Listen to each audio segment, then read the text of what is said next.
Welcome everyone to another episode of Cinematic Realms. I'm your host, John Webster. With me, as always, is my trusty co-host, Mr. Jared Kozel. How are you doing today, Jared?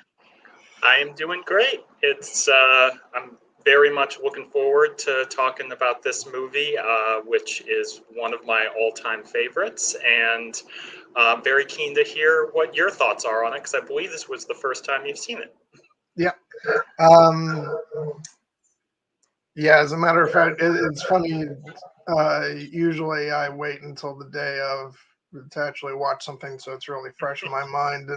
Uh, but then last night I was like, no, I want to watch it tonight.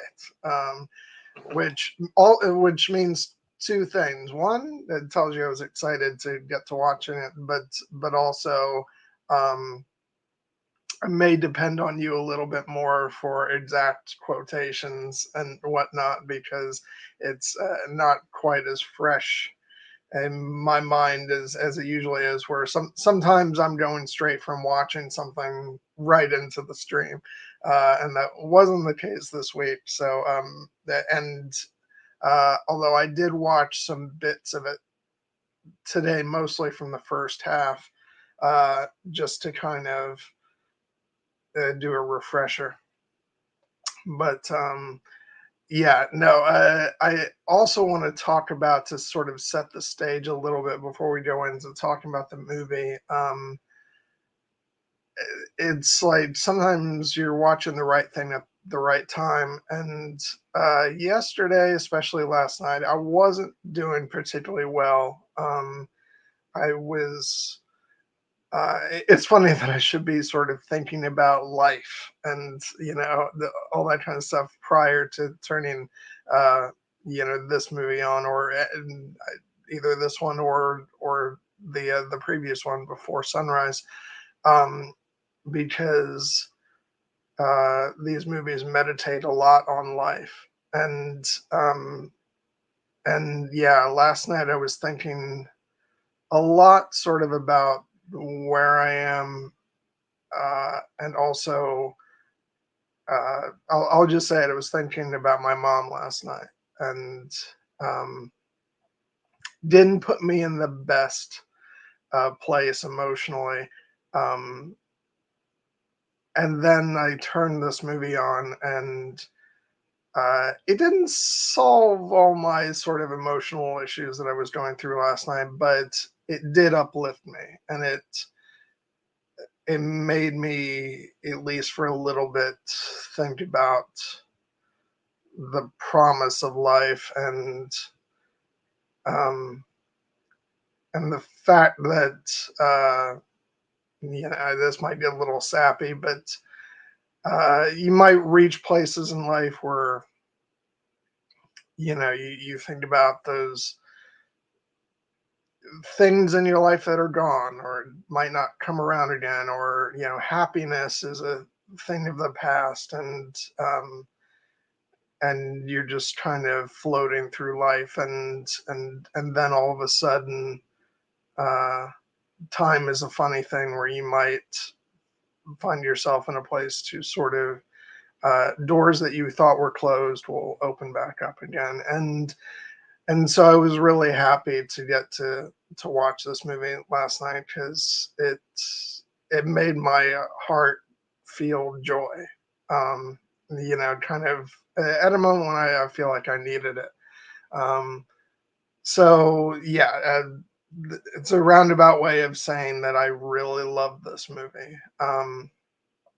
If the first film was a way of me, was kind of me warming up to a trilogy of films that has that I'm very aware of is revered by its audience, and who loves them, and and me kind of seeing if the weight of those expectations were going to prevent me from enjoying it, and then finding myself surprised in my investment. This movie was already coming into it from that place of investment, and then by the end of the film reaching a sort of nirvana of joy and happiness that that now I'm scared of the third part because I'm like, well, it can only go downhill from there.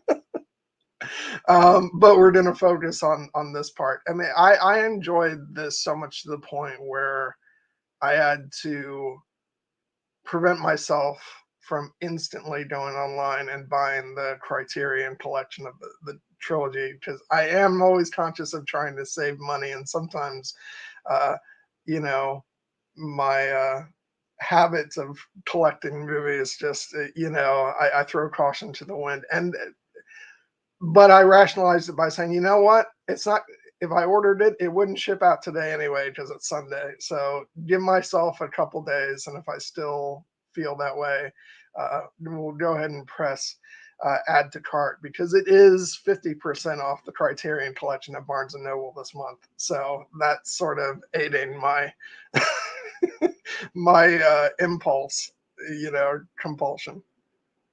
But yeah, I loved this movie. And the end of this, we're not going to jump right to the end necessarily, but the very end of this movie and the last two lines spoken just made me happier than any lines of dialogue in recent memory. And not to say like they're the best lines of dialogue, or like I think they're, like in my pantheon of dialogue spoken, that's like, it's like,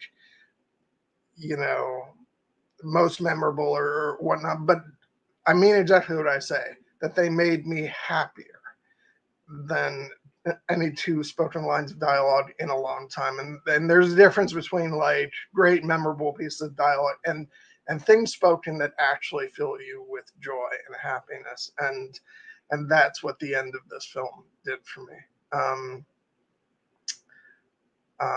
And I'm actually glad that, similar to the last time around when I said I want to wait a little while till we do the next film, same thing here, because I know from what I gather about the third film, it deals a lot with the sort of complications of long-term relationships and, and all that. And so I'm happy to just sit here for a while in the sort of bliss of, this rediscovery of true love that, that is allowed to end on the precipice of, of joy and almost salvation in a way. And I don't feel the need to immediately move on from that. So yeah, I'll let you talk for a few minutes now. No, it just makes me so happy to hear you say all that. In particular, to hear that you loved the movie so much that you found it, cathartic and rewarding in that way when you were in an emotionally kind of darker place. And in particular, the fact that you love the ending and those last two lines, because I make no bones about it. This is one of my all-time favorite movies. I'll just say that up front. This may be one of my two or three favorite film endings of all time. And those final two lines have just stayed in my heart and my soul ever since I first saw the movie. This is very much a comfort movie for me. I mean, and as well as me just being in awe of its like artistry, it is on a very short list of movies that I would consider essentially perfect. And it's because, in part, it is as the middle chapter in this kind of unique trilogy, it is the one that probably deals with the things that at this point in my life, I identify with the most, and specifically the idea of what was once lost can again be found. And that it is something that the connection between these two characters, like after having that initial spark in the first movie and paying off in a very beautifully ambiguous way at the ending, this just feels like a true emotional release, not only when they reunite, but also when they open their hearts to one another, and in the end, when they choose one another. Because I want to say really quick, like you have. This is why I wanted to rewatch like at least parts of it this morning. I didn't, like I said, I didn't get to rewatch the whole thing a second time. I'm gonna fix that like as soon as I have time, which is why I probably will just order the Criterion Collection of the whole trilogy. But because there's an experience of watching this movie the first time, which I had last night, and then when you go back and watch it, there's just something so completely different going on with the actors' performances and what the characters are saying. It's like it's a whole movie about beating around the bush, basically. And yeah, no, I just love it. Sorry, continue on. Yeah, no, I would just say is that in this trilogy, all of which are very special to me, this is the film that is my favorite of the three. And I can't say that will always be the case because, I may, feelings may change when I get older and I start to identify, say, with the themes of the third movie more. But dear God, like this movie it has an understanding of what it means to have loved and lost and then to find that possibility again that I think is better than almost any movie I've ever seen. And even though it's only takes place over the span of 80 minutes, this is an 80-minute movie that essentially unfolds in pretty close to real time.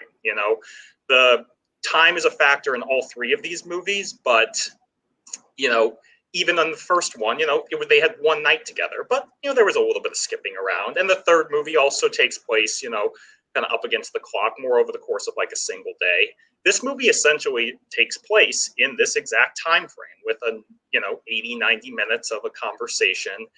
And it's essentially just the two actors, Ethan Hawke and Julie Delpy, as their characters, Jesse and Céline. But from the moment they reunite and fall back into the same patterns, and start talking and then start opening up their hearts to one another, I just have the biggest smile on my face, and the smile never leaves, even in the scenes where it's much more emotionally charged, because you can just these movies are ultimately about connection, and you feel the depth of connection between these two characters who have been longing for this moment and longing for each other, essentially from the moment they parted 9 years ago. And the fact that, these movies were also made 9 years apart. And so the actors are 9 years older and they've carried the weight of their experiences through that. It just makes it feel so incredibly authentic. And the emotional release that you get in certain scenes when they start off with kind of like their facades up and their guards up because neither one of them wants to get hurt again. But the moments when you can feel those guards coming down, this is what you want from a love story. And I find it so emotionally and intellectually rewarding, because I also think this is one of the best written movies I've ever seen. And it is also notable that, as I alluded to on the last stream, in this movie, Ethan Hawke and Julie Delpy are not only the stars of the movie, they are credited screenwriters on this movie. And they were Oscar nominated for that alongside Richard Linklater. And it tells you that they have a real understanding and an empathy towards their own characters that is rare, even in some of the best done movies. And I'm just very much in awe of it. In terms of comfort movies, I have a weird thing where actually a lot of times when I'm feeling anxious or nervous about something, I like to watch a movie that calibrates those feelings, because it makes it feel more natural. That's why, weirdly, one of my comfort movies is Alien. I will watch that movie when I'm feeling anxious because it actually makes it feel like you are around. I feel like we haven't had the conversation, even amongst ourselves about this, because Because Alien is one of my absolute favorite films, and it's such a paradox for me because, in general, I despise horror movies. Yeah. I say in general because there are a couple of exceptions, and most of them are, well, not most of them really, all of them except for Alien. Yeah. All the other Alien's the one that I sort of eventually came to on my own. But the other ones are recommendations Yeah. from friends because they know me and they know my tastes. And I think that's where, that's why I've willingly come to them, and also like why they've been films that have Yes. become very quickly special to me. One of them being The Others, which was recommended to me by our wonderful friend AR, and I did a stream with them on this very channel about that film. We did it on Halloween one year, I think, which is more like it is technically a horror, but it's like sort of gothic storytelling. It's you know it's definitely my kind of horror movie. And then the other one, which was recommended to me by very specifically, you had a hand in it as well, I think, but also mostly our good friends Blue Lemons and Laura, which was of course The Witch, which we talked about on the channel. And but those are really, like, aside from those aliens and pretty much anything in the Alien franchise, I like, and that's because that's a very specific combination between horror and science fiction, and because I think Alien is like the best horror setup ever, which is there's a very good reason why they can't run out of the haunted house. And so so like it's so even beyond maybe doing a stream on it, we can do a revisited stream on it, but beyond that, I feel like you and I just have to have an off stream conversation about it, because I don't think we've covered our apparently mutual love of the Alien franchise. So No, but sorry everybody, that went off on a tangent, but when I heard you say that, I was like, oh my god, we have to talk about Alien. Yes, we do. I mean, Alien is one of my all-time favorite movies, and the reason I opened the door to that conversation is because, like I said, it's kind of a paradoxical comfort movie for me, where I'm feeling anxious and stressed. So I watch a movie that is designed to provoke anxiety and stress, and that actually kind of calibrates in line with what with how I'm feeling. So when you get the resolution, I feel better at the end. But there is something that is much more rewarding about just kind of a classic comfort movie. And for me, this is when I'm feeling sad, when I'm feeling down, when I'm feeling like a little bit lost. This is one of the movies I will put on because it makes you want to believe in love again. And by the end, you kind of, you like I usually do.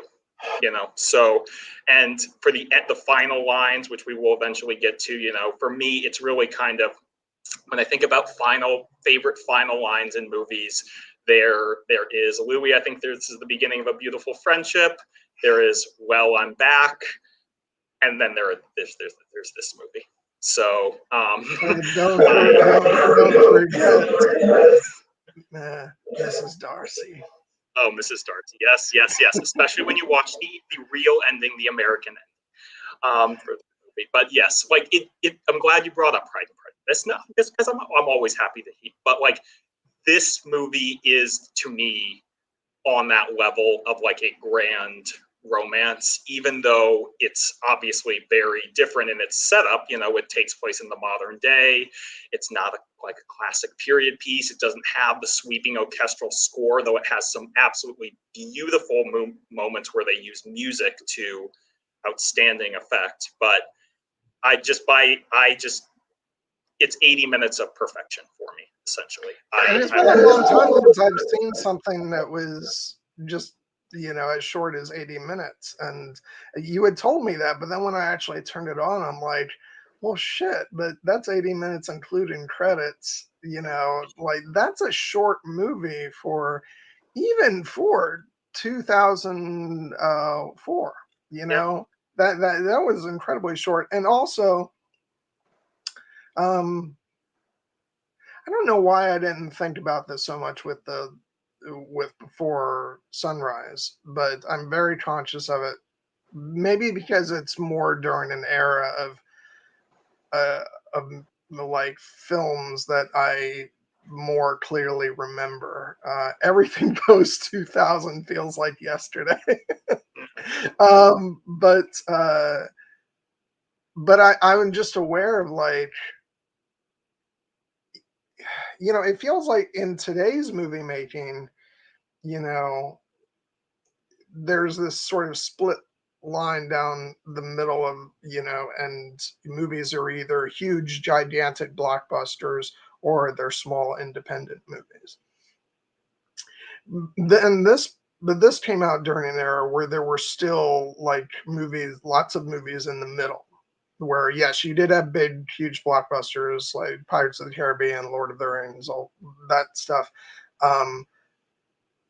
And then for the most part, there were sort of like those mid-range dramas and, you know, and stuff that people were going out to the theater. And I feel like the smaller movies like this floated even more under the radar than today, because today they're like sort of the antidote to, you know, the barrage of big budget movies. And I guess it just makes me think, because, which would be why I didn't see movies like this back then, because my tastes were different when I was younger, but B, they just wouldn't have been in my awareness too much, because I was very much, you know, this was the era when I was focused on, you know, my movie going experiences, you know, during this era were Lord of the Rings, Star Wars, Pirates of the Caribbean, you know, I was very into like historical epics of the period, even the not so great ones. So I was focused on like going to see Troy, Alexander, King Arthur, you know, that type of stuff. And then my more taste for awards fare in 2004 specifically would have been, again, mid-range dramas like The Aviator, Finding Neverland, Closer, which are not exactly big, huge movies, but they also, you can tell they have budgets behind them. And whereas, you know, something like this for the day would have been a very small film. And I just feel like we're more used to that today. And it'll be interesting comparing that to even, like, you know, when we jump ahead to the next movie and how that feels against the landscape of movies that were coming out in 2013. But I kind of like it because it's like it's discovering this little corner of, you know, of film that, like, it was there. I just wasn't reaching for it back then. And now it feels like this little uncovered gem that, you know, it's like if you had just been looking in different places, you would have spotted this. Um, and yeah, I just, so there's a lot of different aspects to sort of my joy of watching this movie today, because because again, it's it's about the themes and the actual movie and what's being discussed, but also it's the idea of going back and discovering something that maybe I would have liked to have been aware of, uh, 20 years ago, but I just wasn't. And but now I reap the benefits now by getting to discover it, in 2024 instead of 2004. Yeah, and the movie finds you at the perfect time, like hopefully, because for me, I've also said like I didn't see this movie in 2004. I was also like would have been 15 at the time. I was very much focused on Lord of the Rings, Pirates of the Caribbean, Star Wars, and like those kind of more epic type fantasy stories, and this movie, I think I was passingly aware of it, but it was never something that I would have like immediately gravitated to. I ended up, as I relayed on the first stream, discovering these movies in 2013 when the third one was in the process of coming out, and I had started to kind of branch out more into the world of like film, reading about film and the like, and that's how I discovered this movie. But that meant I saw it, kind of in my early 20s, all three of them, and I had more life experiences at the time. And while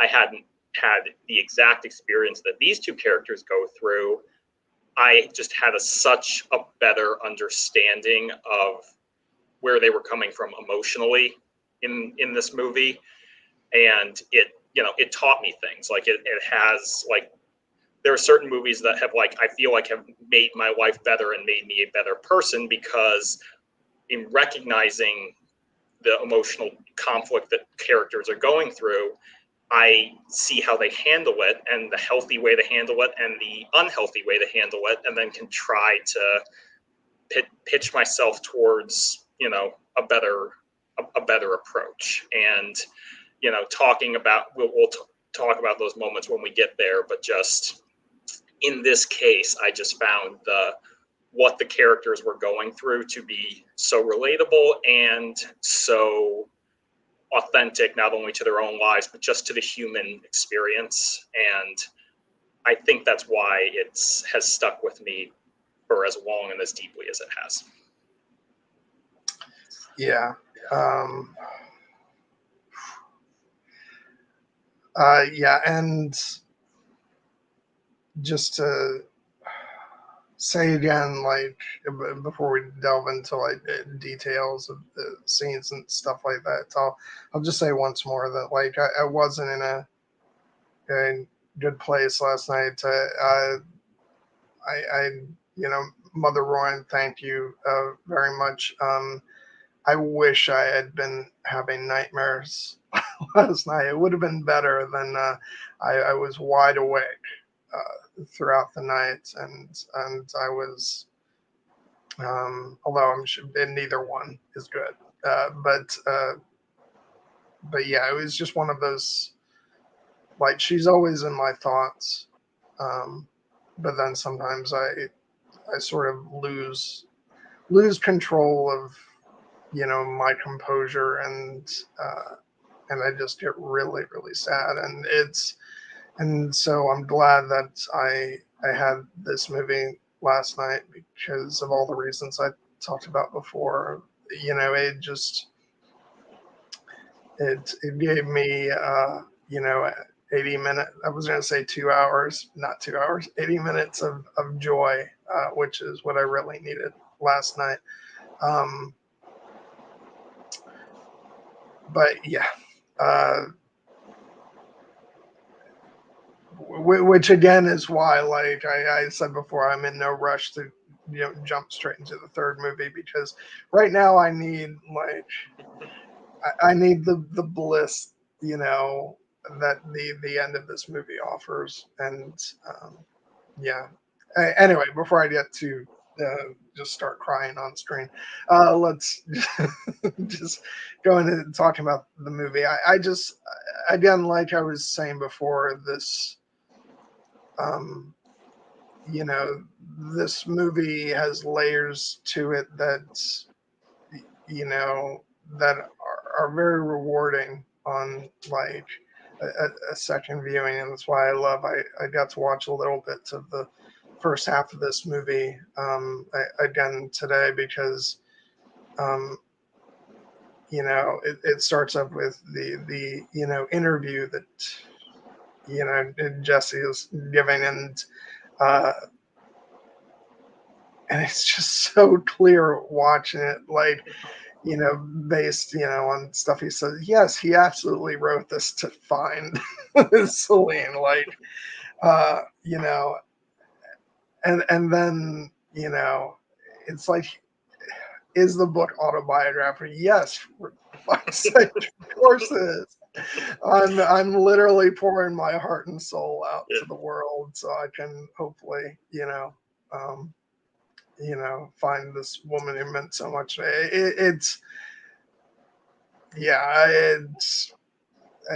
love getting to see, sort of, because you don't really know on that first viewing, like, where these characters are emotionally after, and the way they play off of each other in those early scenes. It's they're keeping all that at bay, but it's really not until later in the movie that you see, like, to what degree the experience of 9 years ago had on each of them, and the fact that the two of them have been, like, just desperately in love with one another, for all those years, and they're trying to be very, like, play it off, and it just, the situation becomes untenable, the longer they're together, and until all their feelings are coming out. But yeah, no, but anyway, having sort of recognizing all of that, when Jesse sees Céline for the first time in this movie and does, like, that double take, and and then goes up there. It's so great, after having seen the whole movie, because you can see just, like, all the emotions being kept under wrap initially, and trying to, stop themselves from bursting out, and and declaring, like, how in love they both still are. It's really great to watch. Yeah, I love this opening. I love the entire movie, but I think that the way that this movie chooses to open is particularly apt. For one, even before the bookshop scene, we get the movie opens by showing us, like, little spots in France that we will come to revisit during the movie. So the alleyway leading up to Celine's home, the boat that they ride on, the cafe, the bookstore, several streets they're walking, and it shows us these in reverse order, which, if you'll recall, was actually kind of how the first movie ended. It showed us all the spots where Jesse and Céline had their moments together over the course of the night, and they were showing them by the light of the day, and Jesse and Céline were gone, and the people who had made those moments and those places and times special, were no longer there, so it looked ordinary. And this movie opens up by showing us that in reverse, because Jesse and Céline have not visited those places yet, but they will. And the movie obviously is reckoning with the idea that, well, what happened? This is the first question that we want answered. Did Jesse and Céline meet up again 6 months ago? And as Julie Delpy is playing that absolutely gorgeous song that's gotten a lot of play on my iTunes track list, An Ocean Apart, singing that song, and over the opening credits, you get the sense that it was like they probably didn't come back together over that night, and we soon learn why. But I love that once we get into the bookshop, the movie just straight up asks us that question when the kind of eager young journalist is like, the book ends on an ambiguous note. What do you think happened? And you can see that, and Jesse has the great answer of, like, well, that's a great test if you're a romantic or a cynic. He looks at the female journalist like, you definitely think they get back together. And she's like, yes. And then he looks at the older, grumpier guy, and he's like, and you definitely don't. He's like, no. And then he looks at the guy in the middle, and he's like, and you hope they do, but you're not sure. And that's obviously where we are, right? Right in that moment as well. But yeah, I will say it's a shame coming to this and having, like, because I watched the trailer, you know, before I saw this, and so I did get the gist that they didn't, and I had read like a quick blurb about the movie, so like that's one part I wish I hadn't seen any of that, because it does pose the question to the viewer, and that's a great setup for, you know, before they're actually reunited. It's like, you know, the movie playing a game with you.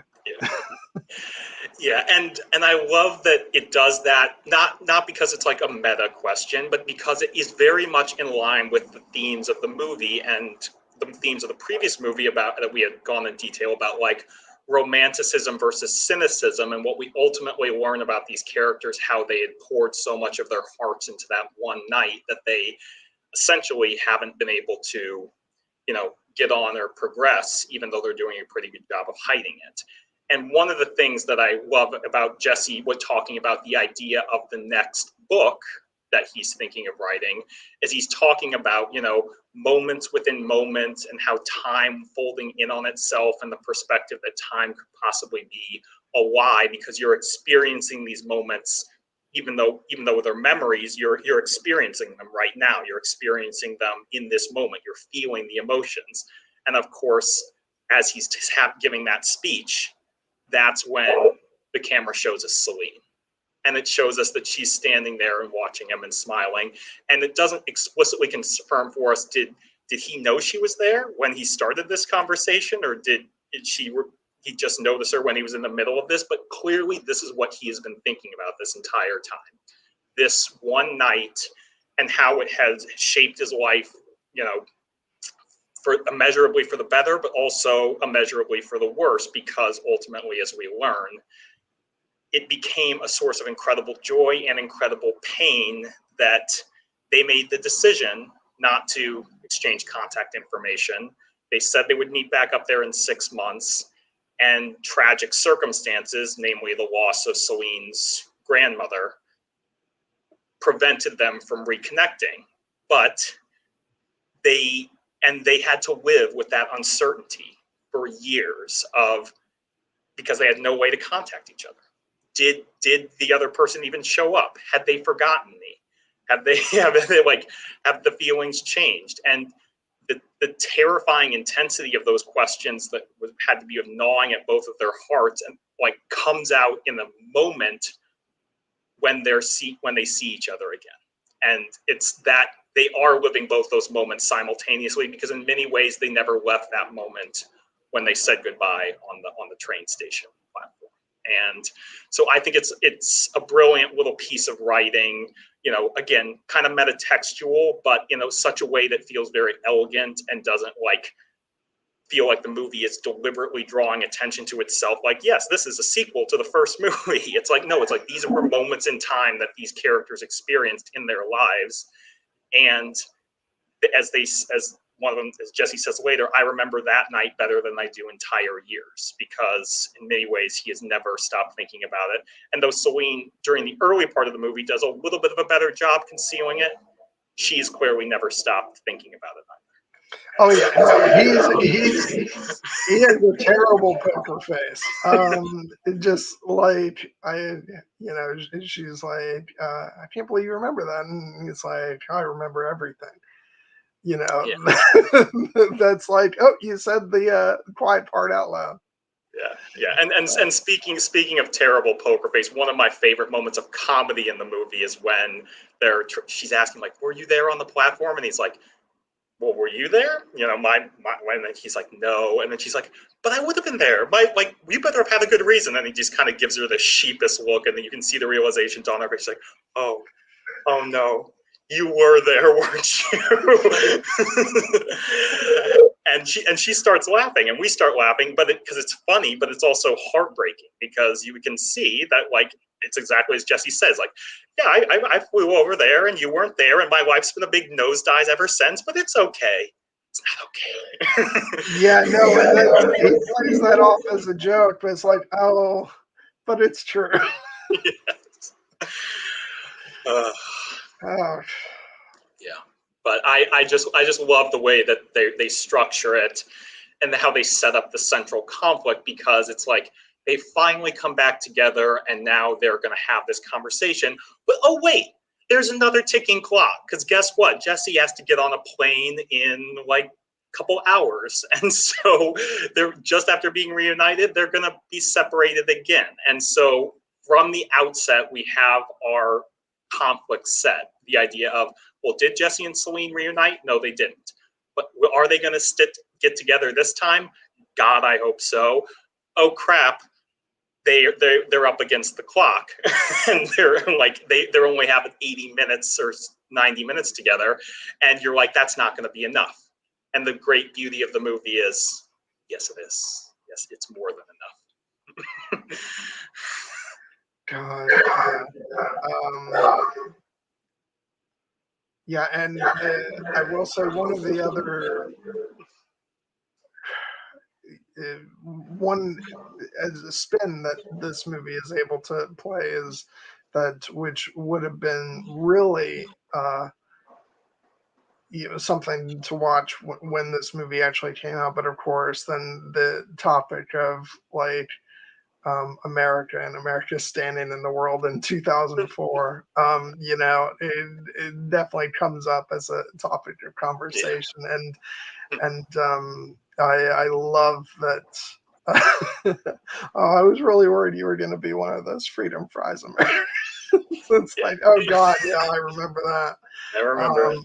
Yeah, and but of course, the more things change, the more they stay the same. There's still a lot of these sort of similar conversations going on, but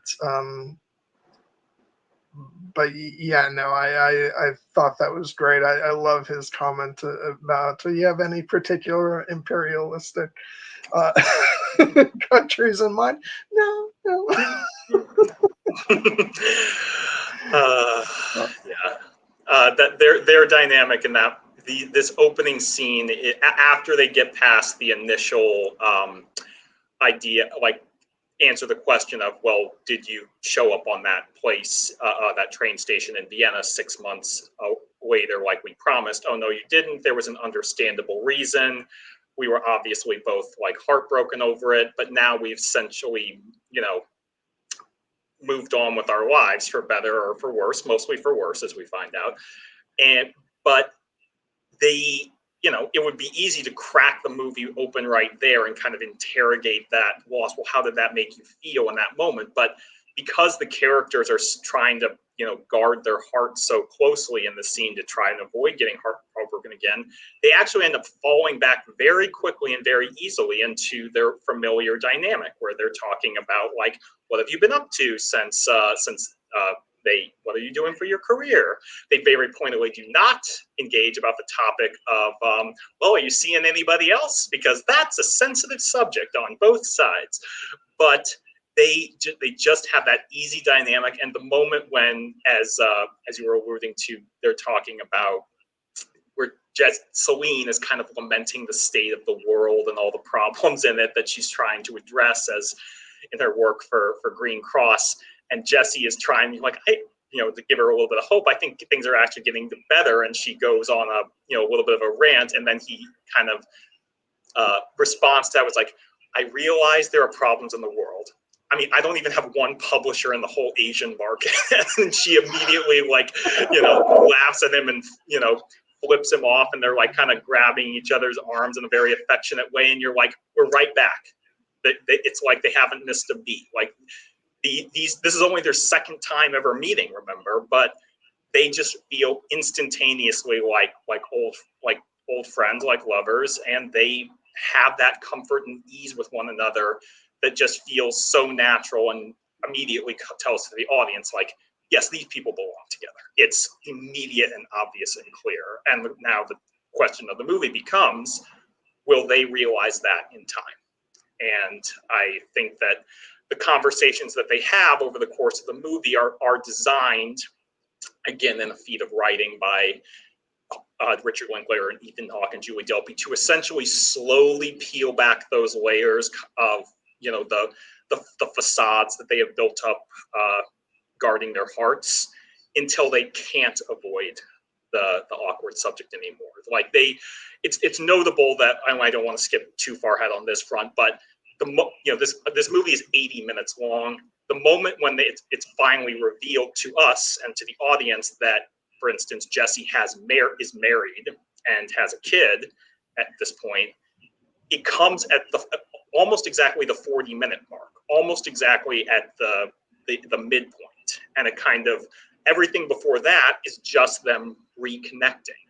And I love that, like when they're in the cafe, Céline has that line where she, they're discussing like aging, and Jesse has the line where he mentions like, when I was younger, like I was healthier, but I was racked with insecurity. Now I'm older, my problems are deeper, but I'm more equipped to handle them. And Céline asked him, so what are your problems? And we think back to that idea where from the first movie where they were having that conversation, and she asked him that same question. And his response, in a very moment of real authenticity, when she asked, what's a problem for you? And he was just honestly said, you, probably. But here what he says is, right now, I don't have any.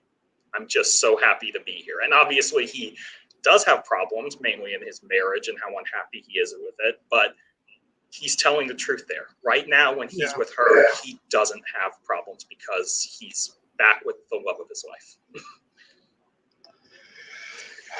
Yeah. Oh, God. I was thinking a few minutes ago, you were talking about how they fall into, just this routine with each other. I'm not a smoker. I don't like the idea of smoking, but the way the two of them, like the way, he says, oh, can I have one? And she hands off the cigarette, and the two of them there's something about, when two people who smoke are like perfectly in sync with each other, there's just this look of like, it just adds to this sort of, they're perfectly in step. They look, like they haven't skipped a beat. And so, yes, I don't condone it, but it just adds to the whole look of these two people who are just like, so, like it's like they've been doing this forever with each other. And yeah, it's like that doesn't happen with like somebody that you haven't seen for 9 years unless there is such a intense connection between you, and that's so perfectly evident with these two characters. And that's why you mentioned about halfway through the movie when it's revealed that Jesse is married, and it does come to when that hits, you're like, wait, what? No. You're like, that's not the way this is supposed to go. But and of course, there's complications with that as that unfold as the movie continues. But this, it does put you on a sort of roller coaster ride of emotions with like the whole first half of the movie. You're like, okay, these two are going to get together, and then it throws that wrench into things, and you're like, oh, maybe that's not what this movie is about. Yeah. No, I mean, and it serves as a very effective, kind of balance and check for like the otherwise unequivocal joy that we're experiencing, because in the similar ways you don't endorse smoking, but when you're in Paris, do as Parisians do. It's like, I don't normally condone adultery, but in this movie, I'm like, yes, do it. Do it now. And should be acknowledged that we don't have, the viewpoint of each of their significant others, to get what's going on their side of things. But I don't think like, especially in Jesse's case, I don't think he's being unfair and like in the way he speaks about his wife. And you know, he seems to very much care for her in the, you know, to the extent that, you know, he acknowledges that they're just not really right for each other, and that they both deserve happiness that they're not getting. And you know, you sense hesitation on, you know, his part for sort of disrupting the family life for the sake, you know, of I forget, do they have is it one child or Yeah, Jesse and his wife have one child, a young son. I think he's 4, named Henry. And so he, you know, that, and one thing that we learn almost immediately is, like, even though Jesse has a, you know, he has hit problems in his marriage, as you said, he doesn't have that same connection with his wife. It seems kind of like they kind of got married because that's what they thought they were supposed to do, and, you know, the spark just, you know, isn't there. As he said, I don't love her the way she needs to be loved, but she deserves that love. It's just I'm not the one who can give it to her. But he clearly loves his son, and, like, that is something that has, you know, that is a kind of his North Star in this moment when he is, and again, not skipping too far ahead, but when he thinks about, when he tells her, like, then when I look at my little boy, I think I would suffer any torture to be with him all the days of his life. And it's clear that that's why he's staying in this marriage that is clearly not making him happy, is because he wants to be there for his son, which is, you know, they if you think back to the first movie, Jesse had relayed the fact that his own parents kind of weren't that happy together, and Jesse himself kind of was viewed almost as a mistake because his dad probably didn't want to have him, and he kind of took pride in that, in his, you know, kind of rebel mentality of, like, he was crashing the big party, like, life was a place he maybe wasn't supposed to be, but he was here and he was gonna, like, approach it with a smile. But now we see that with his dynamic, he has become a father himself, and that's not the life that he wants for his son. He wants his son to know that he was wanted, that he was loved, and he is willing to, as he says, essentially torture himself by, you know, making himself emotionally miserable in order to be there for his son, until he finds the one thing that he cannot deny about his own heart, which is the love he has for Céline. And, you know, ultimately that is the choice that he will make, you know. And there will be consequences that unfold in the third movie, which we won't get into. But basically, all we really need to understand for this movie is that Jesse's marriage, you know, it seems like it is going to be an insurmountable obstacle, but ultimately it's only that way because Jesse is allowing it to be, you know. And in the same way that Céline is very much, she's currently in a relationship with a man who is essentially never there, who works as a photojournalist and is constantly traveling around the world, and that's intentional on her part. It's these people have been so damaged by the loss of the romanticism that they both poured into this one night, that they're suffering. They're suffering immeasurably because it essentially for them destroyed any notion of that romantic love was possible for them, until they get the chance to get it back by having the opportunity to reconnect and heal this wound, and in fact do something deeper, which is fall in love even deeper than they were before. And that's what I was talking about with the idea of, like, what was once lost can be found. That is what the journey that both of these characters go on in this movie.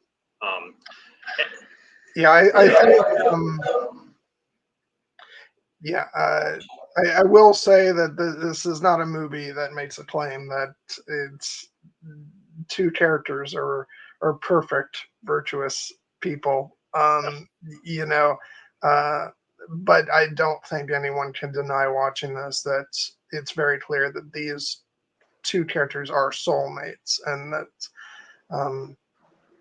you know, and that they were kind of, you know, meant to be together, and it's just unfortunate that things didn't work out there, but yeah, it's a it's up to the individual viewer,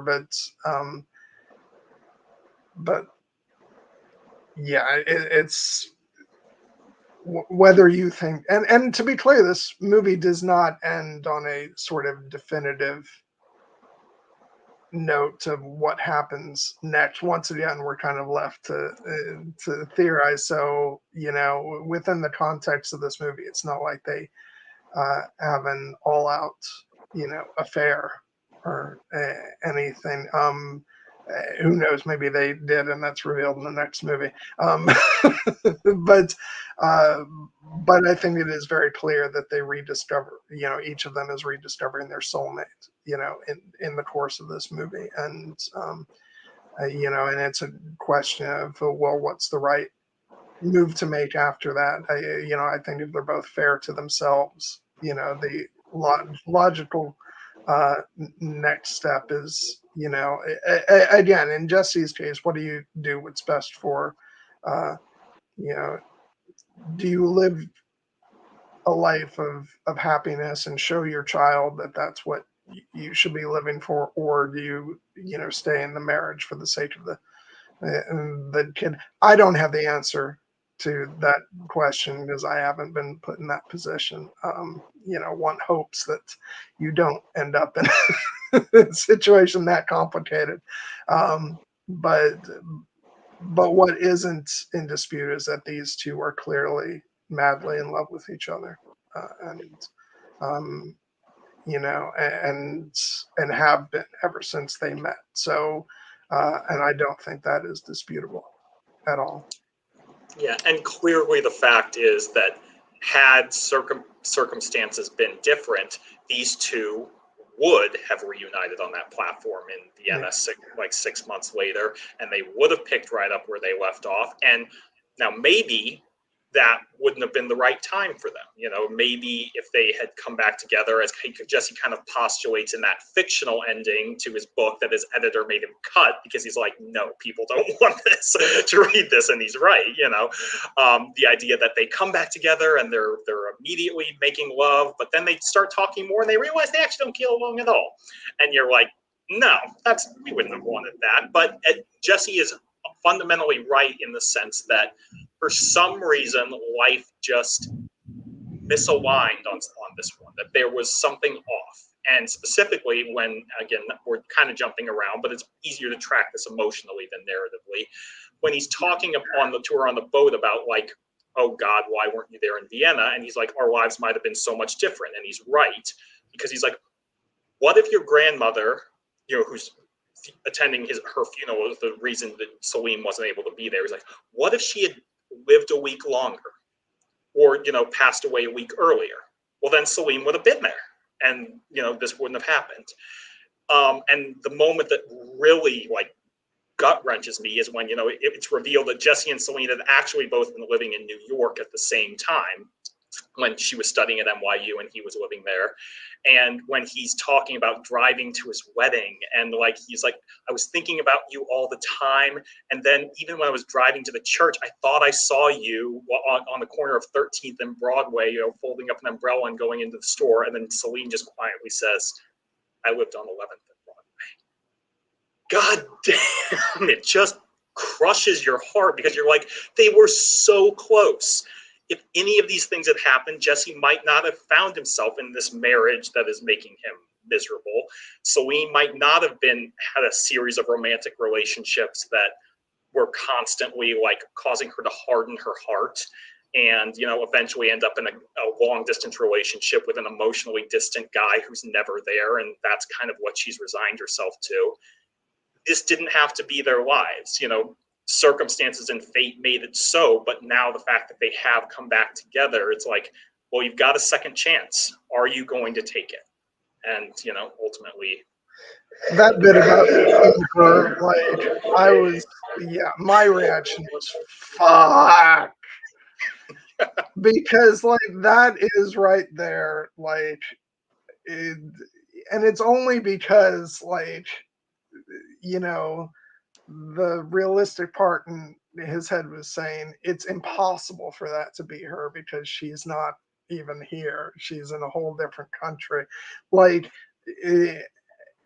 that is quite literally like, and I know they talk a lot about like, believing in stuff and magic in the universe and all that, and believing or not believing in that to various different degrees. But that right there is the universe sending you a big, like, flashing message. It's like, yeah. It's like, and that right there shows you that, like, okay, like, um, yeah, it's. I'm not like condoning, either adultery or walking, out on your, would be marriage on your wedding day. But if you're that in love with another person, and to the point where you're thinking about them on your wedding day, number one, you probably shouldn't be getting married. That was clearly a mistake. It's, and also if that other person is quite literally there, um, unfortunate that he just didn't even contemplate that could be anything close to reality. This was the universe saying to them, you were meant to be together, and just really, really shitty luck and circumstance. So, yeah. Um, so yeah. Yeah, yeah, and it's a thing where obviously, like, the time that this movie takes place is one of the things that makes this possible, because this is like Facebook days. I'm pretty sure if this movie were being set in modern times, Jesse and Céline might have tried to like do some like social media stalking and see if they could reconnect that way, even if they hadn't exchanged cell phone numbers. But what feels so tragic about it is the idea that once they missed that initial opportunity for connection, when they couldn't reunite 6 months later in Vienna, they both kind of just resigned themselves to their fates. And it's devastating in both, I like the idea of it, but also in practice, because when Jesse's talking about the reason why he ultimately decided to get married to his college girlfriend, who he had kind of an on again, off again relationship that became on again when she got pregnant, was that he was talking about the idea of his best self or his most authentic self, and him kind of treating love as like a choice of like, well, it doesn't almost really matter the who of it. It's just the act of committing yourself, giving, no one person's going to be anything to you. Like, you just kind of have to put yourself into it. And that sounds like a very mature, rational approach in theory. That's not the way the heart works. Yeah, you can't. Well, and you just extrapolate that to beyond just relationships and marriage. It's kind of the way we're taught that the world works. You give up on your dreams and your passions, to be a mature adult, and you get, do what you have to do to get, by in the world. And it's like, no, I don't want to survive. I want to live. And so I think and so many people resign themselves to the former because that's what they're supposed to do. And I think that's the case. And the way you live life, the way you love, it's the world kind of drills that into us.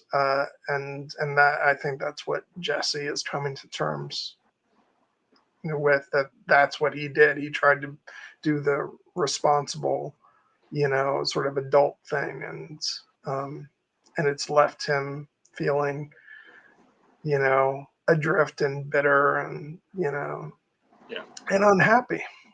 Yeah.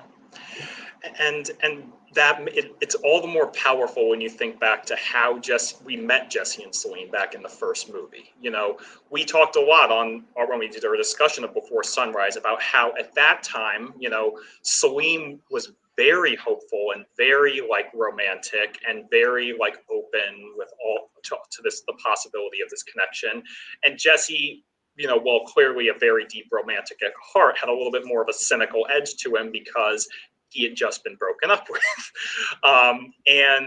But over the course of the movie, they found that connection and it became very deep romantic, you know, soulmates, as we alluded to.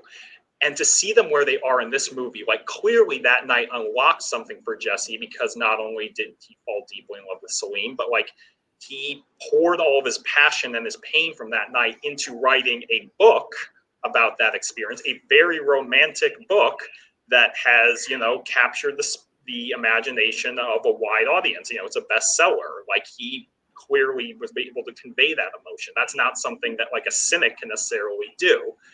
A very small bestseller. Very small bestseller with no publisher in the Asian market. You know, better get on that. But the thing about it is that, you know, he clearly, his encounter with Céline unlocked something in his heart that he has not been able to fully close again, but he just tried because it's just so painful to think of her. And it's honestly even more heartbreaking to see what it's done to Céline, because she was, as she says, an incredibly, you know, romantic person. And, you know, she's talking about like revisiting some of her old journals and seeing she was still the same person then as she is now, even if she's approaching things slightly differently. But when she finally opens up in the car in one of the absolute best scenes in the movie, and she's just talking about the fact that, like, you know, she'd been going through these relationships and they were kind of blah and she wasn't really feeling the connection. But when she turns to him and says, you know, I was fine until I read your fucking book. Because that just opened everything up about to her. The idea that she once was this deeply romantic person and she had poured all of her romance into the one night, and then the opportunity for connection was missed because of something that happened in her life, you know, an understandable loss, the loss of her grandmother. And of course she was right to go to the funeral. You know, that's like, Jesse doesn't blame her for that. But you know, she's just been punishing herself for that. Which, by the way, one of the things that she says earlier on, which does like betray exactly where she is emotionally with Jesse, you know, or at least where she was at the very least, is when she talks about being at her grandmother's funeral and crying because she'd never see her again, crying because, you know, because I'd never see you again. It's like that right there. It's like, oh, yeah. You know, the feelings were that deep. So yeah, and obviously the bit about the fact that initially she claims that she, you know, that they didn't have sex in the park, and she's like, I'm very certain about this, and Jesse's like, are you kidding me? Like, we definitely did. And yes, they did. And then of course it comes out that she's like, of course I remembered, but she put it away in like a drawer in her heart, because to acknowledge that part of their connection would have almost been too much for her. It would have broken her. But once she finally lets it out, she's like, we had sex twice, you idiot. Which is funny, but it's also like, you can just tell, like, God, she has been suffering so much that she like felt she had to suppress this. And she did right up until the moment that she couldn't, when Jesse, you know, his great act of love in many ways was exactly that. Writing this book as kind of a last-ditch effort. I think I wrote it to try and find you. And he did more than just find her physically. He found her heart again. All right, let's pause for a moment. I know we're on the verge of the big stuff, but I want to definitely do the mid-roll quickly, which reminds me that, you know, I didn't really cap off our conversation that we had via direct message. Next week, we are, in fact, going to be talking about Star Wars, The Acolyte, which was kind of up in the air for me. You and I had back and forth about this, where I'll be completely honest. I've been enjoying the show, but it hasn't been one of my absolute favorite Star Wars shows. But that said, there's still going to be a lot of interesting stuff to talk about, and I'm also interested to see how I feel about it when I go back and watch the whole thing in one sitting. Because I will say that one of my issues with the show has been, like, most episodes have felt really brief, and it feels like, just as I'm sort of amping up, with each episode, the credits roll, and I'm like, oh shit. Um, so yeah. So with that forewarning, that I'm not as passionate about it as, say, the Bad Batch, Ahsoka, Andor. I still have been enjoying the show, and I know that you were very eager to talk about a lot of the themes and characters and all that stuff, Jared. So we are still going to discuss it, but I also want to be honest about where I stand with it. I want to be clear. I don't dislike the show at all. I have been enjoying it. It's just not quite to the level that I hoped I would. And that's totally fair. Like I definitely, like, I've been greatly enjoying the show, loving it in many ways, but there are aspects of it that have been challenging to me. The episode lengths, as you mentioned, kind of being one. It is not my favorite Star Wars, TV series either. I definitely put Obi-Wan Kenobi and Andor above this, and probably Ahsoka as well. But I do find it a very thematically interesting show. And that's why I've been very keen to still, discuss it, especially because, one of the reasons we had held off on discussing it, and I'm ultimately glad we did, was we were very much thinking like, oh, this is going to be a mystery thriller show. We don't want to get wrapped up in speculation. And ultimately, the mystery has not been quite as, deep or like the point of the story as I think the marketing would have sold it as, which is fine. That's the way marketing works. But I do think that what the story is, the story that it's telling with, its characters and the emotional conflicts that are in play have made it a very interesting story to engage with, even if it's not one that's been executed, at the highest perfect level. And so that's why I'm so keen to discuss it. And I know this Mother Royne is also pointing out Shogun, which this is my fault. I've not caught up on Shogun. John has been working on it, but I would be very open to discussing it once I finally do have time to watch it, probably when the Acolyte wraps up. I finished watching it, and oh my God, it's phenomenal. Heartbreaking, but phenomenal. Yeah, like I don't want to direct compare, but I'm like, that is a show that, like, if we were talking about that next week, I would be bringing like all my passion to the forefront, because oh my God, it's incredible. and I will say that I wouldn't I'm really happy that, like, I'm not going to get into why, but I'm really happy they're continuing on the show for further seasons, although further seasons of the show are not going to be what I imagined they would be, given things that transpired in the first season. But I'm interested to see where they go with it, and like everything about that show, just the performances, the direction, set design, the writing, costume design. Oh my God, it's such a gorgeous show.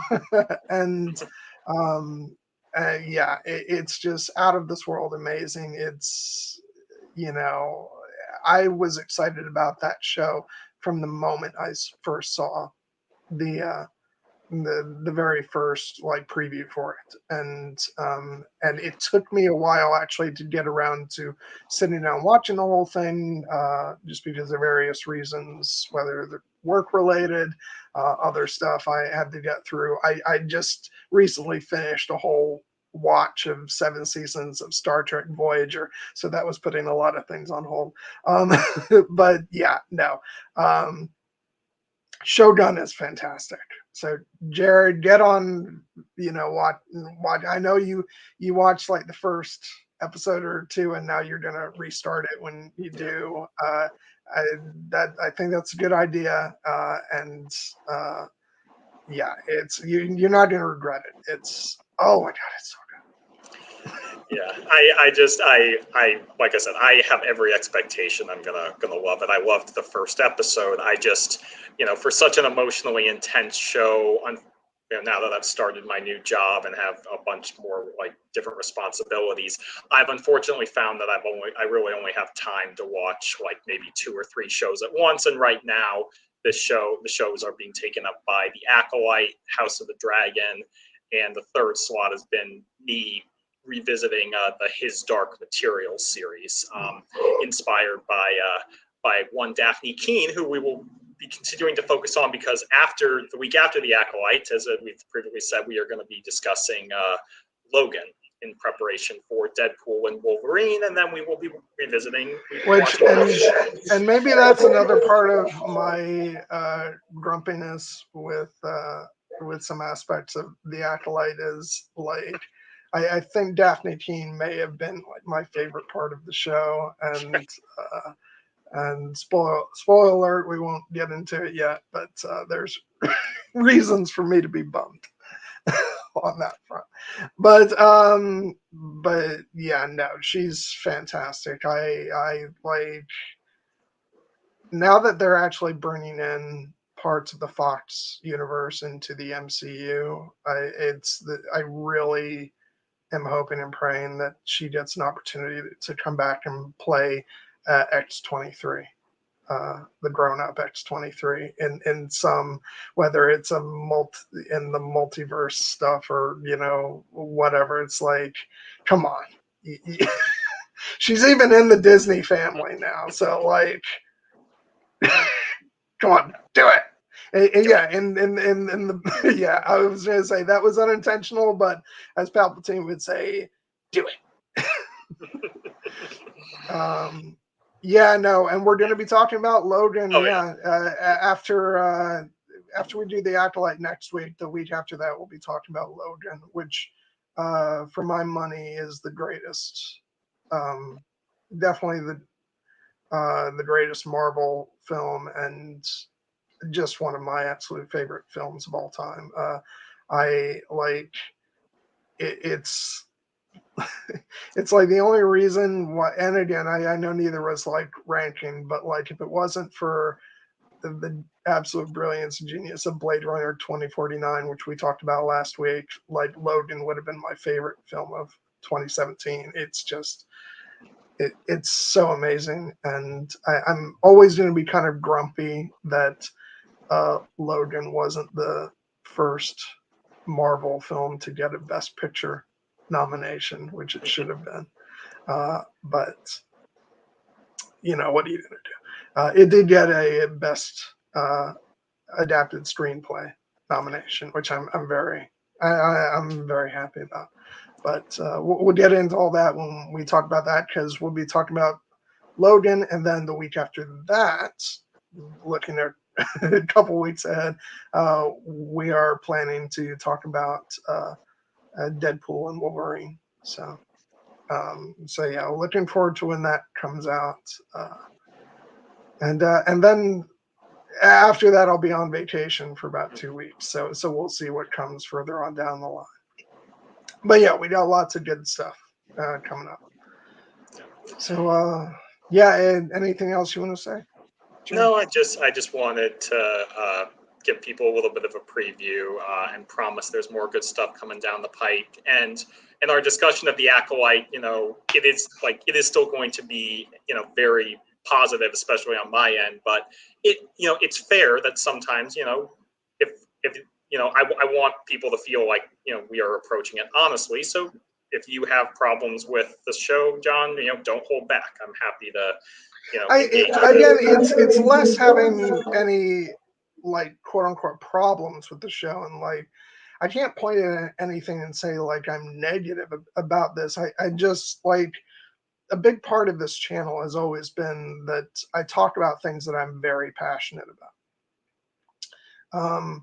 And in the case of the Acolyte, that passion will be a little bit less. But I don't have anything super negative to say. It's the difference between enjoying something and loving it. I've still enjoyed it. Then, you know, the fact that I haven't been super hyped about it does not point to anything that the show is necessarily doing wrong, except for the aforementioned episode length. That might be a part of it, and maybe that'll be alleviated by, you know, binge watching. All 8 episodes. I probably won't do all 8 episodes in one sitting. Maybe 4 episodes, you know, one day, and then the other 4 the next. But yeah, it just happens. Some things don't like completely click with everybody. That doesn't, you know, and that's what we kind of fight against on this channel, is just because something doesn't necessarily work for us on the level that something else does, it doesn't mean we say, oh my God, it's terrible. No, it just, maybe this wasn't the show for me. It's like, I go on, and you and I both go on and on about the glory of the Bad Batch and how amazing it is. And then there's some people who are like, yeah, I don't get it, you know, and you know, we don't want to, you know, shout at those people and say, well, you just don't understand this. It's the, you know,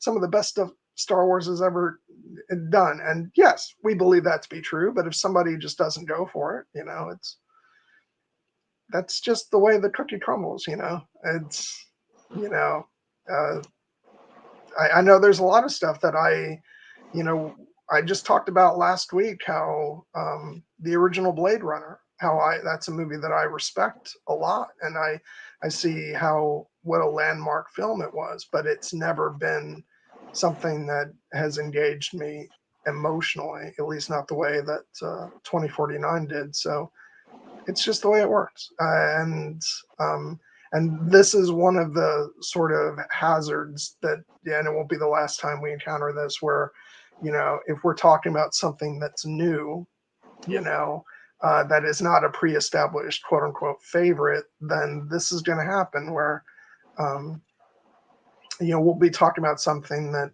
maybe one of us outright loves and the other one is sort of lukewarm on, or in this case, I'm not lukewarm. I don't know if I'd use the term lukewarm. Like I said, I've been enjoying it, but you know, it just is what it is, and we're still gonna have a fun time talking about the show. Yeah, and that's life on the Star Wars buffet, and on the and just in the discussion of the movie world. Like, our goal in having like a positive celebratory channel is to engage with stories like on a deeper level and be like relay emotionally what they mean to us, and as we discuss the themes. And I do think that there's plenty worthy to discuss in the Acolyte, and then once we have the complete picture after the finale, I think that there may be even more to discover there. So if you're coming, like, the one thing you will never get from us is a stream just hating or bashing on something. If we ever arrive at that point, like, for instance, theoretically, if we both hate Deadpool and Wolverine, which we're not going to, then we'll talk about something else. We're not gonna do that. So, but I don't think that's gonna be the case. And the only time that I've ever come close to that, and this predates you and I doing this together, Jared, was my stream on the Hobbit trilogy. But I've said this before, like, I felt like I had license to air my grievances about that one, because I still, okay, maybe not in the way that I love Lord of the Rings, but I still have a lot of love for those films, because I love the people who made them, and because there are parts of those movies that I really do love, and there's some parts of the movies that I don't, and so, but because I was coming to it from a place of love, I was like, you know what, give my friends something to have some fun with for once. I'll be negative, you know, about, you know, a great number of things, as it turned out, on that stream, but never from a place of anger or, you know, or being enraged about something. It was always coming from that place of having fun. One of my favorite moments, which our good friend Aaron always brings up, which I loved, was we were talking about Radagast and coming to the point where, he's smoking and the smoke is coming out of his ears. And I just went on. I was like, what is this, freaking Cheech and Chong? And but not in an angry way, like a sort of, oh, Peter, what were you thinking? But I feel like I've gotten to know all those people who made those movies for so many years through the documentaries and stuff, that I know exactly what Peter Jackson was thinking when he made some of the choices in those movies. And I don't agree with all of them, but I'm not angry about them. I just shake my head and I'm like, oh, Peter. But so that's an example of we're not above criticizing things, but we're never going to be angry about anything. And if we genuinely hate something that, that we're planning to discuss on the channel, it's just like Jared said, we're not going to talk about it. Because that's not, I don't have the desire for that in my life. We can spend a couple hours or 3 or 4, as the case may be, of, talk about something that we do love, or at the very least that we got enjoyment out of and we'd like to talk about. So yeah, so that's where I stand with the Acolyte. If I had actual distaste for the show, we just wouldn't be doing it. But yeah, so that's where I am with it. Still enjoyed the show. I think we're gonna have a great conversation, and looking forward to that. Yep. And then I can guarantee you the week after that, when we talk about Logan, oh boy, that's going to be filled with love. Yes. And tears, because as Mother Rowan said, Logan made her cry. Yes, Logan is one of the movies that has made me cry multiple times watching it and made me cry the hardest. And there's one scene in particular, and you will know what that scene is for sure. I mean, there's a lot of scenes in Logan that make me feel that way. So yeah. I was just watching some scenes from it the other day, just because sometimes I'll get my phone out and I'll go through my digital library on there and I'll watch 5 minutes from a movie, and it just happened to be Logan. I was like, yeah, okay, I don't want to go too far down this road, because then we'll be making this the Logan stream instead of 2 weeks from now, and we don't want to do that. But needless to say, let's talk about my mom. She's going to be in that. She's going to be in that conversation a lot when we talk about that, just because of the timing when that movie came out, and the fact that it was one of the last movies that her and I saw together, in the theater, that is. And it has a lot story-wise to do with things that my mom ended up going through. So that's going to be an emotional stream. Okay, so I think we've spent enough time BSing in the mid-roll. You ready to get back into the movie? Hell yes. Okay. So we were kind of jumping around a bit. Where did we leave off?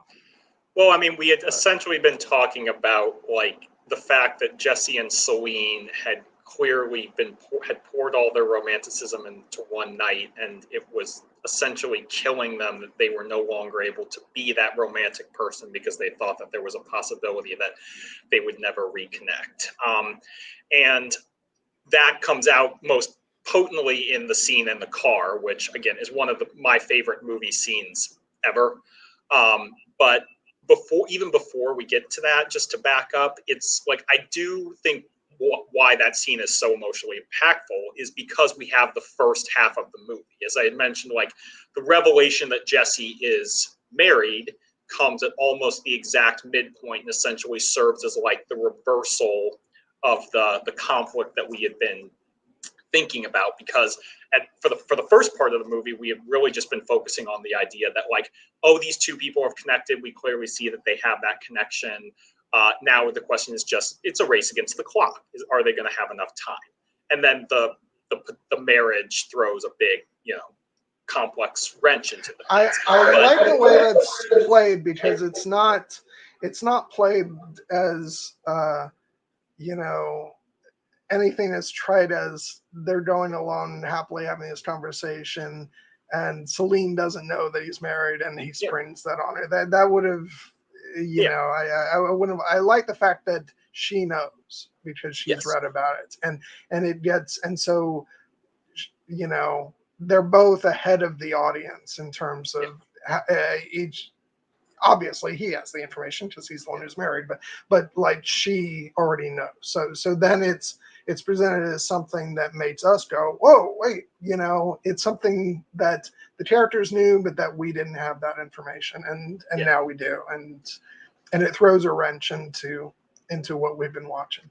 Yeah, and it throws a wrench for us as the audience, because, as you said, the characters already know, and Céline had learned about it essentially from reading a blurb about his book. It probably was like, Jesse Wallace lives in New York City with his wife and his son. And she freely admits later in the movie that, like, she just assumes that, like, oh, that means he's happy, which he's not.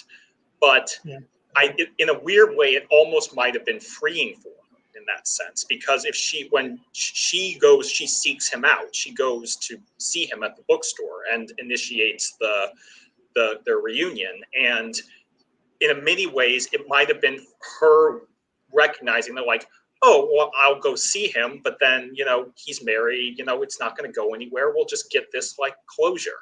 And then, as obviously their hearts just get ripped right back open. But for the first 40 minutes of the movie, as I said before, this revelation comes out, the ease with which they talk to one another is because they are, they're not focusing on their anxieties or their deep well of hurt from, the loss of the love or the opportunity for connection that they once shared. They're just talking, and they've got a big smile on their faces, and they're just, it feels so free and easy, because, again, Céline is probably recognizing nothing's going to come of this, and Jesse is just kind of willfully, like, setting it aside. He said, like, I don't have any problems right now when I'm talking to you. I'm just so happy to be here.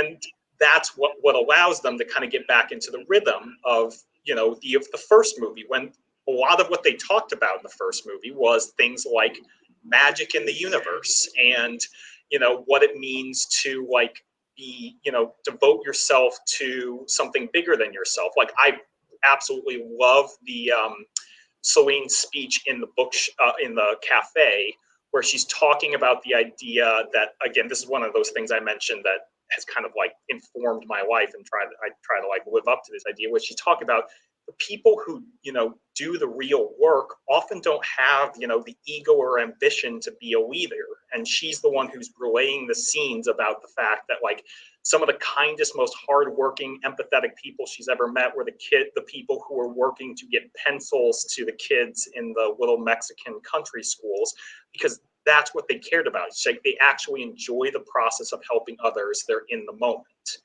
And that's the kind of thing that, Jesse loves to hear her talk like that. You can see he's just, like, rapt listening to her.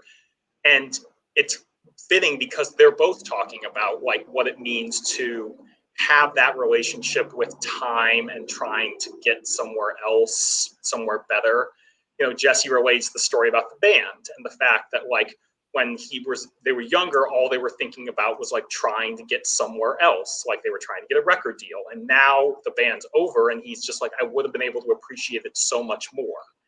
And the fact that people are not trying to, like, they talk about, like, the monks in the monastery that Jesse visited, and the fact that, he thought they were going to be all glowering and stern, but they were, in fact, very joyful and easy and quick to laugh, because, as he said, they weren't trying to hustle anybody. And it's the idea of, ultimately, what all these conversations are about is the idea of living in the moment, which is what Jesse and Céline are allowing themselves to do throughout the first half of the movie, and why I think it's so effective after the midpoint is they do that right up until the moment that they can't, because they have such deep connection that eventually their conversation has to shift to both the what could have been and what could potentially be. And, you know, and that's why I think it's so effective that, like, they do spend the first part of the movie, like if this were their last day on or this earth, as they said, talking about the magic in the world, and that the great Einstein quote of, like, if you don't believe in magic, you know, some form of magic, you're basically as good as dead. But ultimately, because they are older and their problems are deeper, eventually the conversation does have to come back to what it's really about, which is them and their connection in this moment, and if it's going to continue. So I think it's like a brilliantly structured. Well, and it's also what you said earlier, like there's a ticking clock here, and the closer they get to that, you know, clock winding down, it's like the more pressure is on them to say what they're really feeling. And you get that sense of, like, you know, they're on the boat, and it's like the plan is that the car is going to meet them as soon as the boat rides over. And so Jesse, like, you know, he has no choice but to finally be like in that frustrated way of, oh, why couldn't we have exchanged numbers? It's like the time's running out, so this stuff has to bubble up to the surface and get out. Yeah, and that I love that they continue, like, particularly as they draw closer and closer, you know, after that midpoint revelation, like Céline keeps saying, like, well, I guess our time is short, and Jesse, you can just see the desperation of him, like, trying any possible way he can to just extend their moments that they're sharing together. And Céline, like, pushes back, but then she doesn't really push back, you know, when like Jesse's like, let's get on one of those boats, and she's like, no, those boats are for tourists, I've never been on them. And Jesse's like, yes, we're getting on the boat, because then we're going to be on the boat and we're going to have to keep talking to each other. And then as soon as they get off the boat, you know, she's like, well, I guess, you know, this is goodbye, let's get your phone. And then he's like, no, we'll give you a ride to your apartment. And then it's like, and I'll walk you to your door and I'll come up to your apartment and because you're going to play me one of your songs. Oh my God! Like, okay, jumping around again, but that walk up the stairs to her apartment is, oh my God, just what's not being said, you know, all the way up there. That like the tension was so palpable. Yeah, what that scene reminded me the most of, because it's a moment where there's no real dialogue, you know, they're just kind of sneaking glance at each other. It's very deliberately evocative of the scene from the first movie of them in the listening booth, when they're both kind of sneaking glances at one another, and then they're seeing that the other person's looking at them, so they look away, but then they look back, and their eyes meet for a moment, then they both look down, and it's the same thing. It's the same dynamic in this scene, you know, a little bit more like mature, and like, but also like that same sense of like unspoken longing. And like that scene is one of my favorite scenes in Before Sunrise. And this little brief scene is like, it just brings all that back, because, you know what they're actually conveying with those looks, you know, you can tell that like they just, the level of attraction and longing is so deep at this point that like they've spent so long talking, but now they're both going up to Celine's apartment, and they know what this means. And it's pretty clear that like once they're up there, you know, Jesse's not coming down for a while. But I do love, like I said, I do love that it, because they keep finding themselves in these situations where they're having to talk because they're like stuck on the boat together or in the car together. That's where we get the most immediate and like raw emotional confrontation, you know. And it's also just gorgeous, you know. It's like, these movies aren't like the most breathtakingly composed cinematography in the world, but like the shot that forms the poster for this movie, when they're both like sitting on the front of the boat looking at each other, and like the sun is starting to set behind them, and they're looking up at like Notre Dame, you're like, this is gorgeous. This is gorgeous filmmaking. Yeah, no, I also love just the setting for all that as they're walking, you know, down there before they get on the boat, like that is like such a famous image. You know, anytime you're watching something set in Paris, like you get that. I remember going all the way back to when I watched the television series Highlander, which half of the show was set in Paris because they had like two locations of where they were shooting the show. One was I think I forget, somewhere in Canada, maybe it was Toronto, I don't know, and the other location was Paris. And the main character had a barge, so it was down there by, you know, the water, like same locale and everything. Uh, and that was all the way back in like 97, 96, 97 when I was watching that. So like, so anytime I see that in a movie or show set in Paris, it brings me back to that. I've never been to Paris. Like, that'll be such a fun thing one day, you know, if I ever get to go to actually walk down by all the boats and the barges and stuff. Uh, but uh, but it made me think of that, and so I love that. Yeah, I really do think, just, you know, going back to sort of their explosions of honesty, like the car scene really is where, you know, it's just watching Céline really, you know, blow up in that moment, you know, talking about, you know, it was fine until I read your effing book. Yeah. And it's just so heart-wrenching. Um, and then he starts, so I forget what it is that he says exactly, but it's like, yeah, that's when all the cards are laid out on the table, like, you know, we've both spent the last 9 years pining for each other and unable to get the other person out of our heads. And it's just so like heartbreaking because you don't yet know where this movie is going to end, or, you know, and you're just like, this just sucks, you know, potentially. And, you know, just the heartache that they've both gone through.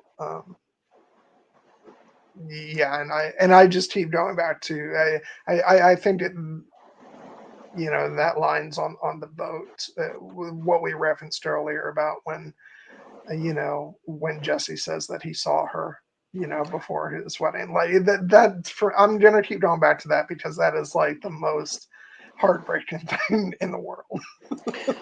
It's heartbreaking, and it's the idea of, it really ties into the idea that, like, it's not just the connection that they had was like special in the moment. It's the fact that these people just have an innate understanding. They have a very specific relationship to one another that just can't be replaced.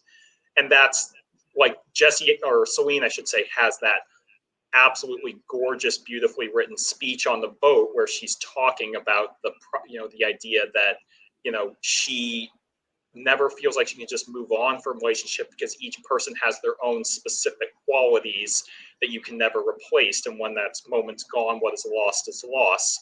And how it like damages her when she can't move forward. But like when she's relaying the story about her as a child walking to school and seeing the her mother noticing she was late because she was always looking at like the ants crossing the street or the chestnuts falling from the trees or the leaf casting a shadow on a tree trunk, little things. And then she goes on to say, I think it's the same with people. I see in them little details so specific to each of them that move me and that I miss and will always miss. You can never replace anyone because everyone is made of such beautiful, specific details, which is one of my favorite movie lines ever. But then she also has the moment where she turns it to him and she says, like, I remember the way your beard has a little bit of red in it and how the sun was making it glow. And she pauses that morning right before you left. I remembered that, and I missed it. And that's really the moment where it comes out in the like, that's when Jesse just is like, oh, I can't do this anymore. We need to talk about the fact that I was in love with you 9 years ago. I am still madly in love with you. I know I'm married, but we have to try to see, could this work? Could this, like, can this work now?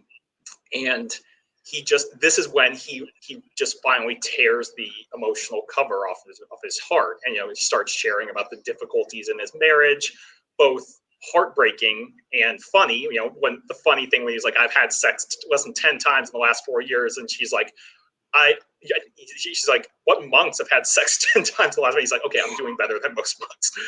But that line where he talks about the fact that he, is basically running a small nursery with somebody he used to date, and like the fact that he has great respect for his wife, but he doesn't love her the way she needs to be loved.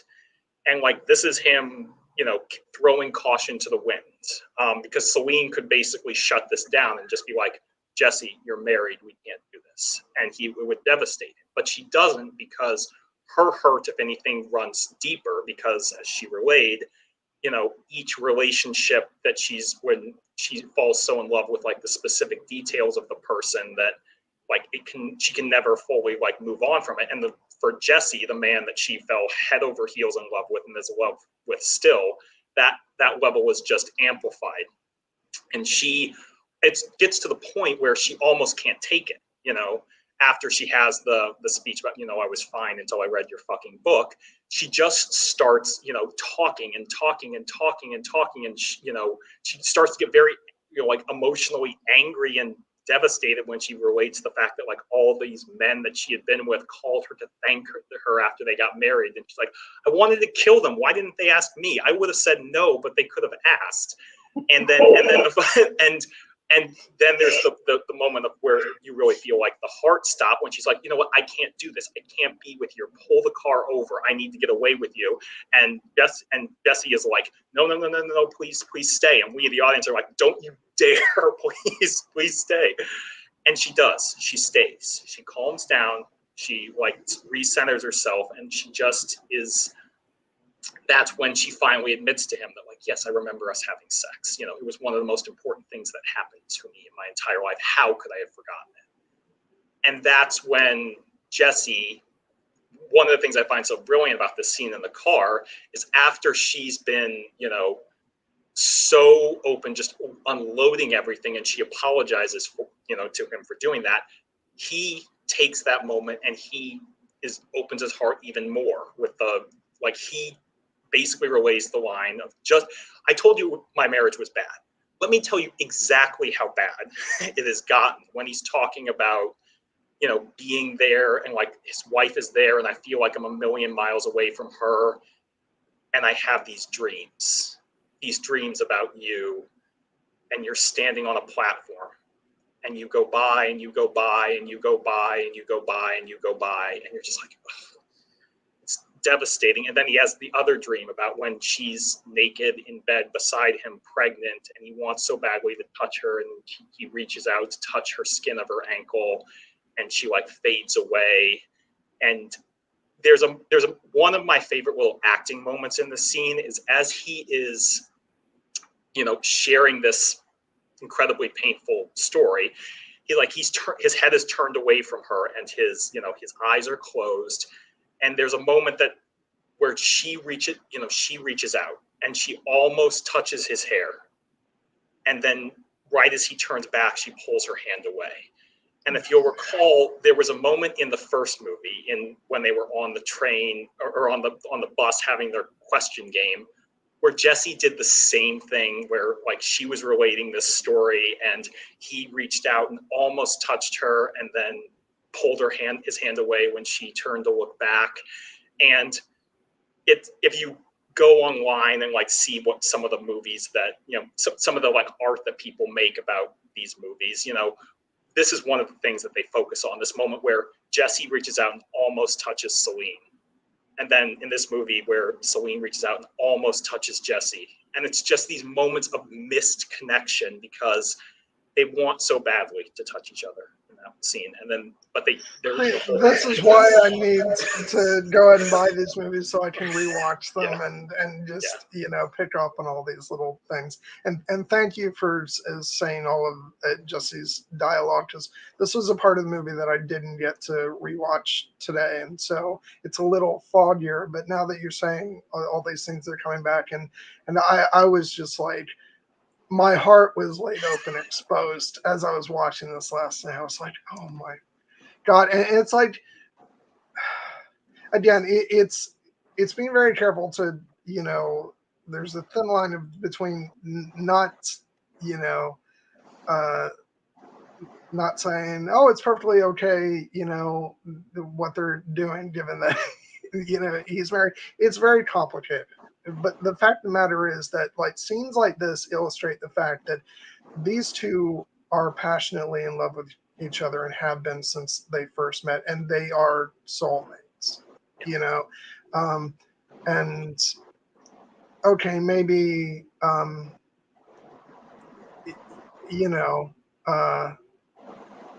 engaging in this type of thing while he's still married, maybe that's not the best thing in the world to be doing, but it's also not a good thing.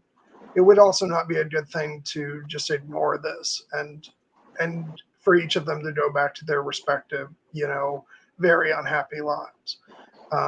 So yeah, I watched this and I was just like, my heart was aching, and it's just so beautiful, so tragic. And I think that's why, when we come to the end of this movie, why it's like such joy, because we've sort of endured this heartache throughout the film of this missed opportunity and other missed opportunities that they didn't even know about, and then to get to the point where it's just, this is a movie that rips your heart open to then make it whole again, at the end of it. And it's just, and that's why, like, it just made me so happy as the credits rolled last night.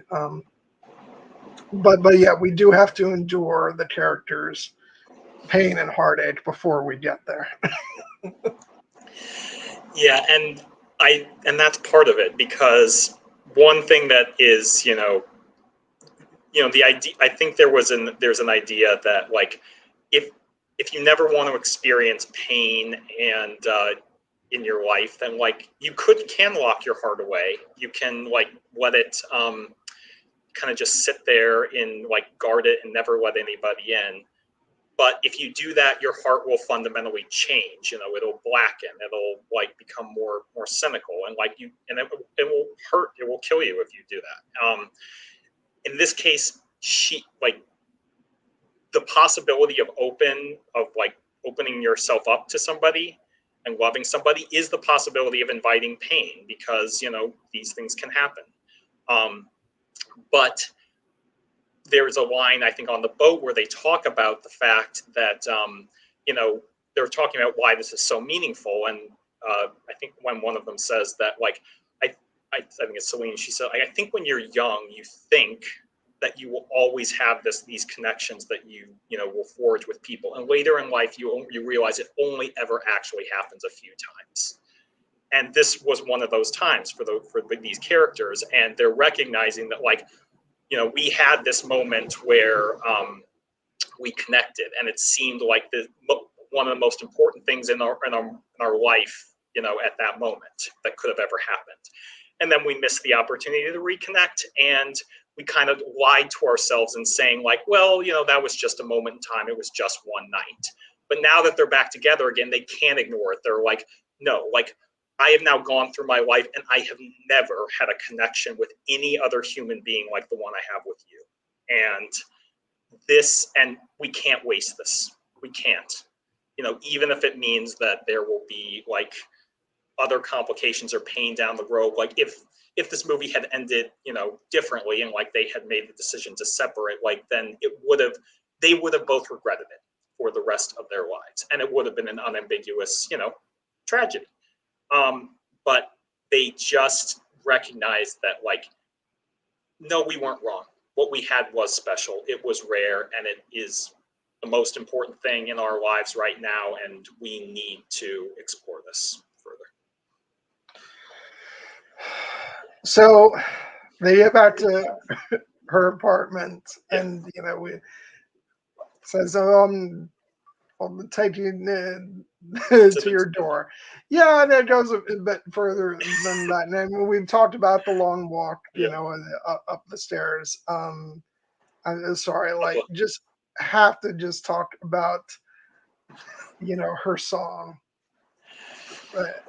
and just like, and the moment she gives, him the choices, but it's kind of vague on what the third one is actually about. I'm like, oh God, it's about them.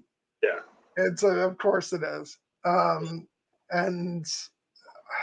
oh my, like, sometimes you're watching movies and you just have those moments of where you unconsciously like holding your breath and don't breathe for like 5 minutes. and that's what this was. The other thing I'd like to compare to, of like, it pretty much happens every time I watch it, which is in Fellowship of the Ring, the final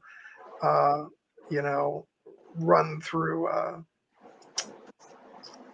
Khazad-dûm, with the Balrog and Gandalf, and usually my breath resumes when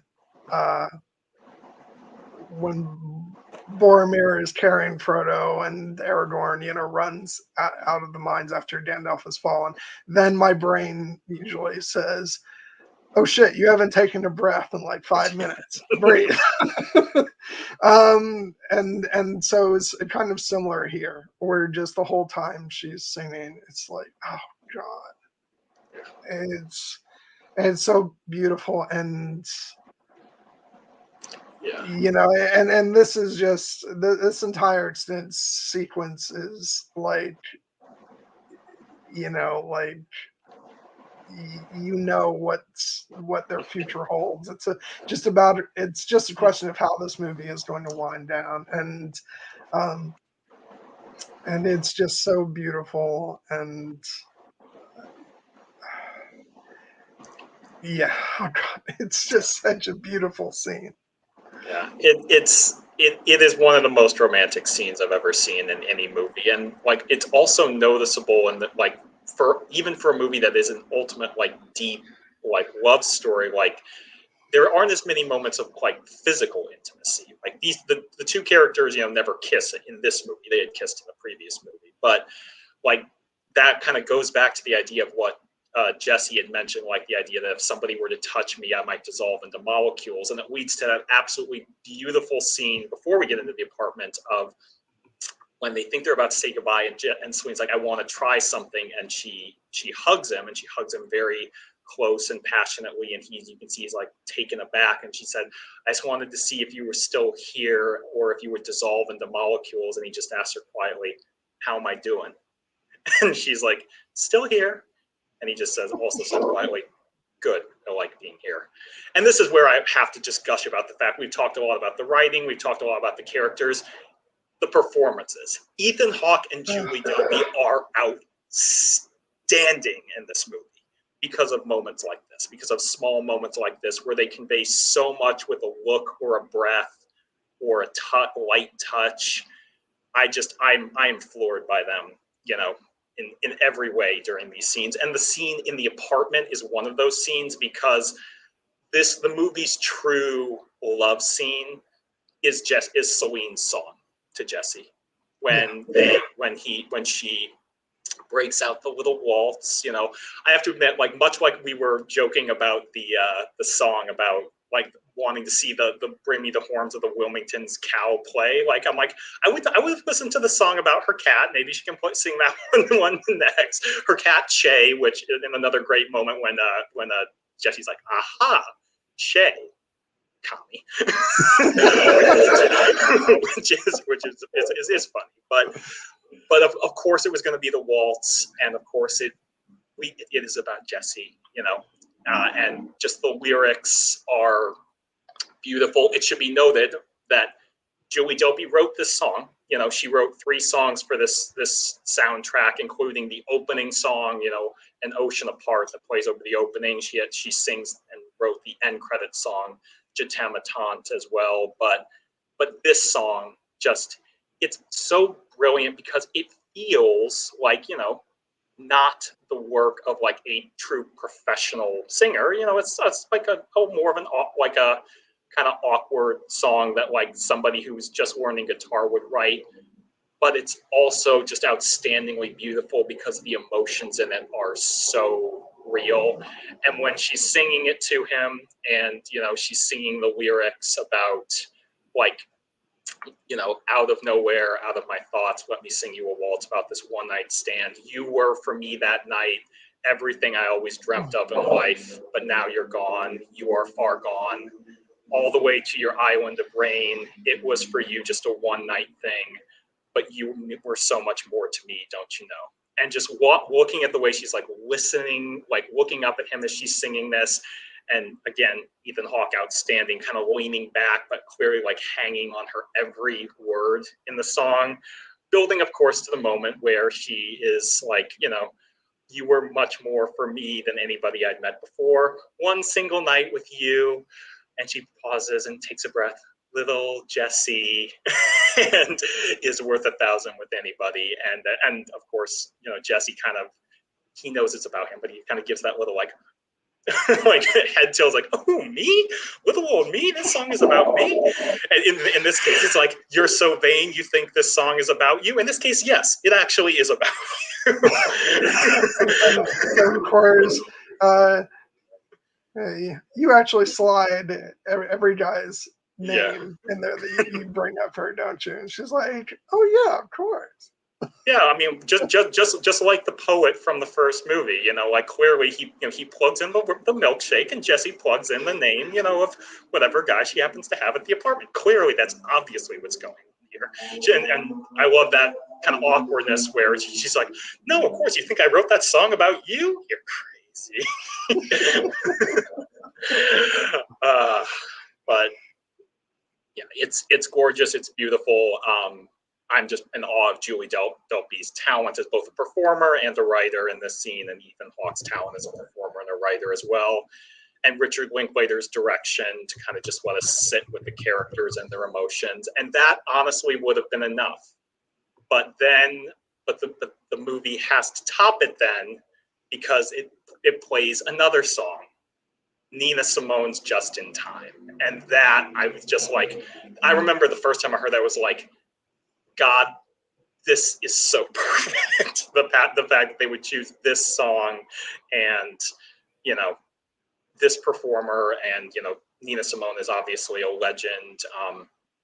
But the fact it ends up being incredibly important and apt that they end up choosing this song in particular, the idea of, they were just in time for each other. And it leads all, of course, to the moment where she's relaying the story about her concert, and she's kind of imitating Nina Simone's performance. And, they're both just kind of laughing as she's, swinging her behind and relating her talking to the people in the crowd.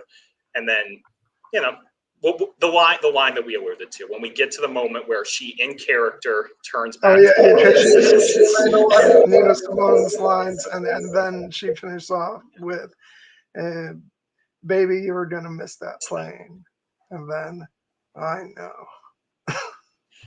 Yeah, I remember when I first saw that, like, and then and then he laughs, and the camera kind of starts to fade out into black on her dancing. Like, the very first time I saw that, was like, oh, the movie's gonna end like right here. And then I'm like, of course it is gonna end here, because this, again, it's one of the most perfect endings that I've ever seen for a movie like this, because just the drama, like those two lines resolve the entire, conflict that we've been dealing with. The idea that not only like have we reconciled our love for one another and the pain of the loss and this opportunity to reconnect, but now like we've been so worried about the clock and like when is Jesse going to be able to get to the air, is he going to be able to make his flight?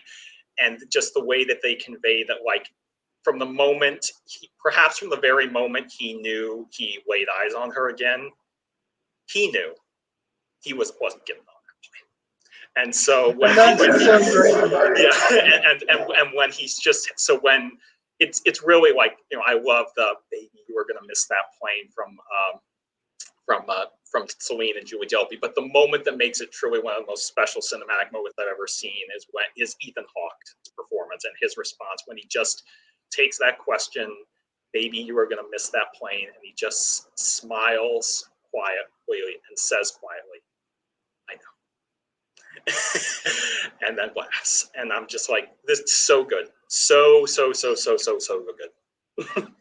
It's honestly, like, it is instantaneously one of my favorite movie endings, like, ever.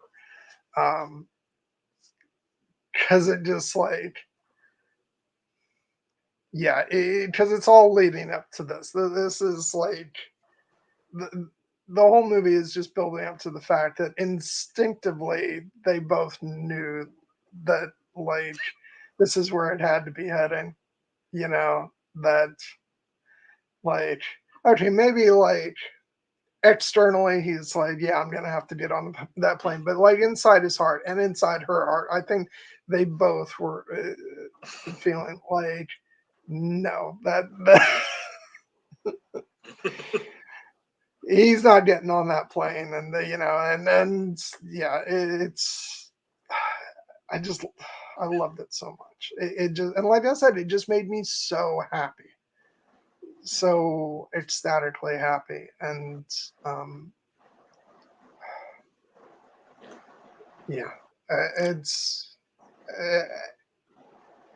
and like I said, with the last movie, I was very emotionally invested. I enjoyed the movie a lot. I was glad we talked about it, but this just took it to such a whole nother level for me, where,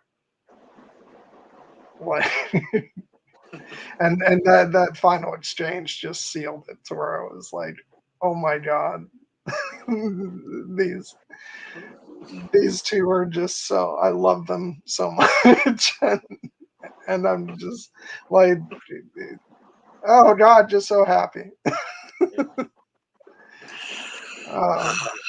Yeah, and I love the decision to, like I said, specifically end the movie at that point, and to do like kind of the slow fade out rather than the hard cut to black, because like we know what comes next. They're gonna black out the windows, and they're gonna have sex for days and days and days. But might have been nice to see that, but we don't need to see that, because ultimately the moment is really like, these are two characters who in this moment are at peace. I'm actually, and I'm glad to not see that for a couple of reasons. And again, like, the third film may shine some light on this, who knows? But for the aforementioned reasons stated, that I don't say that Jesse is actually still married. And so, and again, casting no judgment on anybody if the third movie comes around and then we find out that is in fact exactly what happened after the fade out. But I'm just saying, within the context of this movie, I'm kind of glad that they don't show us that, and also it's the fact that it makes it open-ended without, like, being like, okay, obviously they're gonna get together now, and but it's still leaving it open-ended so that you could have different interpretations, but I mean, you're just You're just kidding yourselves if you think that this isn't the beginning of their, being together. So, and there's just something so beautiful about just fading out on this beautiful moment, with the two of them. Because there was like, I liked. It's so funny how your brain like goes through so many different processes within the span of like a millisecond, and I simultaneously like had the experience of going, oh, this is where it's ending, oh, this is where it's ending, like initial surprise and followed by immediate like acceptance and joy at that, because it's such a it really is such a beautiful way to end the movie, and it couldn't be done any more perfectly. So yeah, I loved it.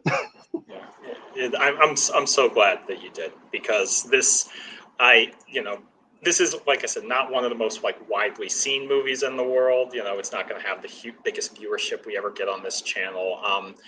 But like when I was talking about in the first stream, like the idea that like these are some of my favorite movies ever, some of the most important movies to me ever, and like, but I sometimes hesitate to recommend them to people because I don't know if they're going to be able to get on their wavelength, especially like getting into the first one and the kind of structure it is.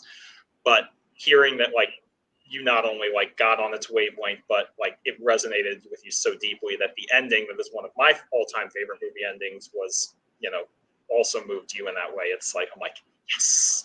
I had a feeling that it would, and I do think that like I've also mentioned that these films, I love them as a trilogy. I love them as individual movies. I love the way that they inform one another.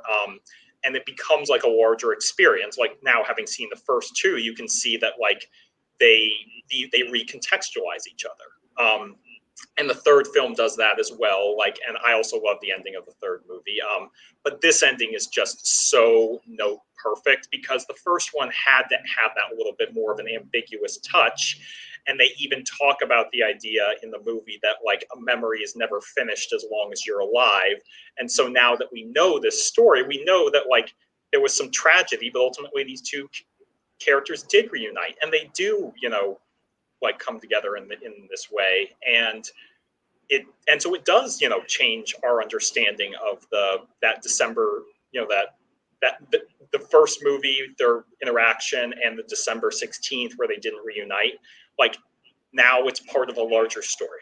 But the reason this is my favorite film of the three, and this is my favorite ending of the three, and one of my all-time favorite movies, is because this is technically an ambiguous ending, but the emotional clarity is so resoundingly like bright and like and clear that it's just, I just think about, I'm like, I've rarely seen a movie ending that made its punctuation mark more definitively, even if technically it's an ellipsis. But again, emotionally, it's a period, because we were like, every conflict this movie raised, regarding the love between these two characters, like it resolved in this moment, in this scene when he, baby, you were going to miss that plane. I know.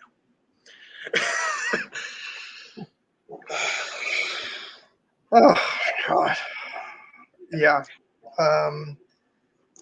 And again, I just have to say, like, this movie, just like I watched it at like just the right moment for me, personally.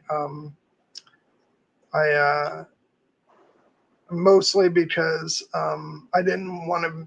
Not that I would have been rushed today necessarily, because it's only an 80-minute movie, but I did have the feeling today of like, oh, I want to be a bit more, relaxed than this week on Sunday, and not have to worry about squeezing in the movie at a certain time or whatnot. So it was like, I'm feeling kind of crappy. Let me just turn it on tonight. Maybe it'll change my mood. And then it really did. It's just, it, it put a big smile on my face for the duration while I was watching it. And yeah, that ending, it may end on a fade out, but that's a punctuation point right there, because it just, like, it was everything that I wanted from, you know, coming from the last movie and into this one. And yeah, it was beautiful. Yeah, and I also, just on kind of more of a meta textual level, like, I love that, like, one of the big, romantic tropes of certain kind of romantic movies is the idea that, like, oh, the character is going to leave, and they're, you have to race to the airport and and stop them so you can confess their love before they get on the plane, which is, something that's a little bit harder to do these days with all this extra security around the airport. But I love that this movie also kind of, like, inverts that idea of, like, the emotional drama is, will he get on the plane? The answer is no, and it's not even a question of, like, he needed to go to the airport and Céline needed to go chase after him. He was just like, no, of course I'm not gonna go. I'm not gonna leave. I'm not gonna leave you. Hopefully ever again.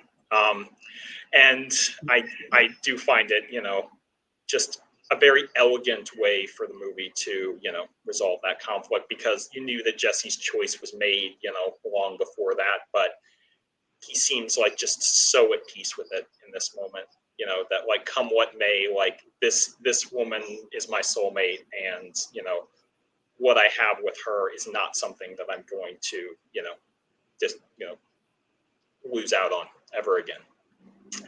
And so I love it very much for that. And Yeah, I and do like it. It's fun. Yeah. And just to sort of bring it full circle, just talking once more, not just about my sort of frame of mind last night, but sort of place I've been in for a little while, which I think this movie explores with discussions of time and memories, and and finding something that was lost, and but it's found again. I found it very inspiring, because it's here these two people are sort of forever living in this moment of 9 years ago, and they've just kind of been floating through life since then. They've clearly been doing things, but they're very much stuck in that place where they feel like they lost an opportunity for something. And and just that idea that the movie starts right off the bat with it, with Jesse talking about these different times happening simultaneously, um, and this concept of time isn't something that finishes. The doors may seem like they're closed, but they open again, and I feel like that's something that I needed to hear.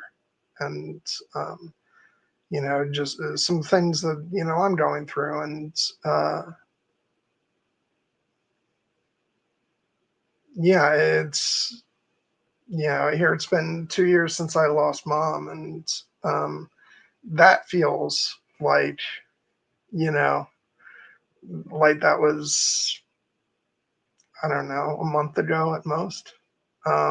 It can feel that way, and in the same way that Jesse says, 9 years just feels like a couple months ago to me. And it's I think it's very easy to sort of get stuck in those places. And but even before that, like, there's things that I'm not satisfied with in my life, and I think a story like this shows you that actually it's never too late to to open those doors back up, um, and maybe when you least expect, you know to be given a second chance. And yeah, and now I'm just getting all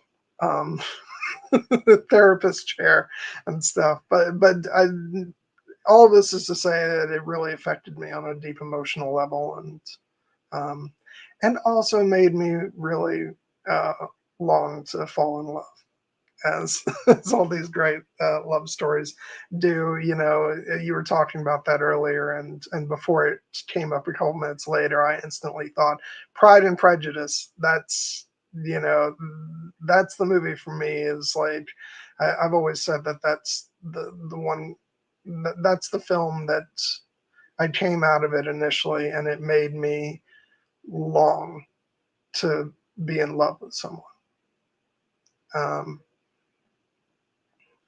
And no, not just Kira. And I know that'll be the joke, but that too. But no, but it does make you feel like you just want to, you know, be in love with someone, and I think this elicits a very similar, you know, feeling at the end of it. So and what can I say? I'm a hopeless romantic. I love those types of movies.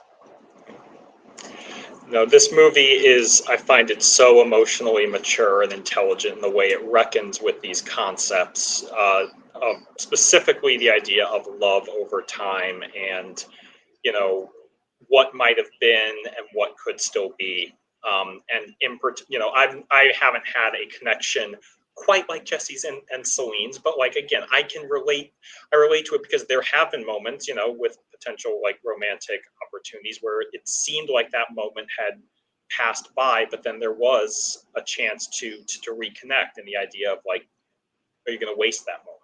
Are you going to, you know, waste the second chance, the woman who could be the one for you, or the man who could be the one in Celine's case? And one of the reasons I find this movie so beautiful is like it really kind of reckons with, in a very definitive but very elegant way, the idea that like the idea of love being lost, and when fate dictates that you find somebody again, like what would you do in that scene? And this ultimately is a story about two people who had that opportunity and they didn't waste it, and it becomes, and that's inspiring, even if you want to extrapolate it to something like a career opportunity, because I've had that too. I thought I missed out on a job. It ended up coming back around later, because when I had that second chance, I didn't waste it. I moved forward with it.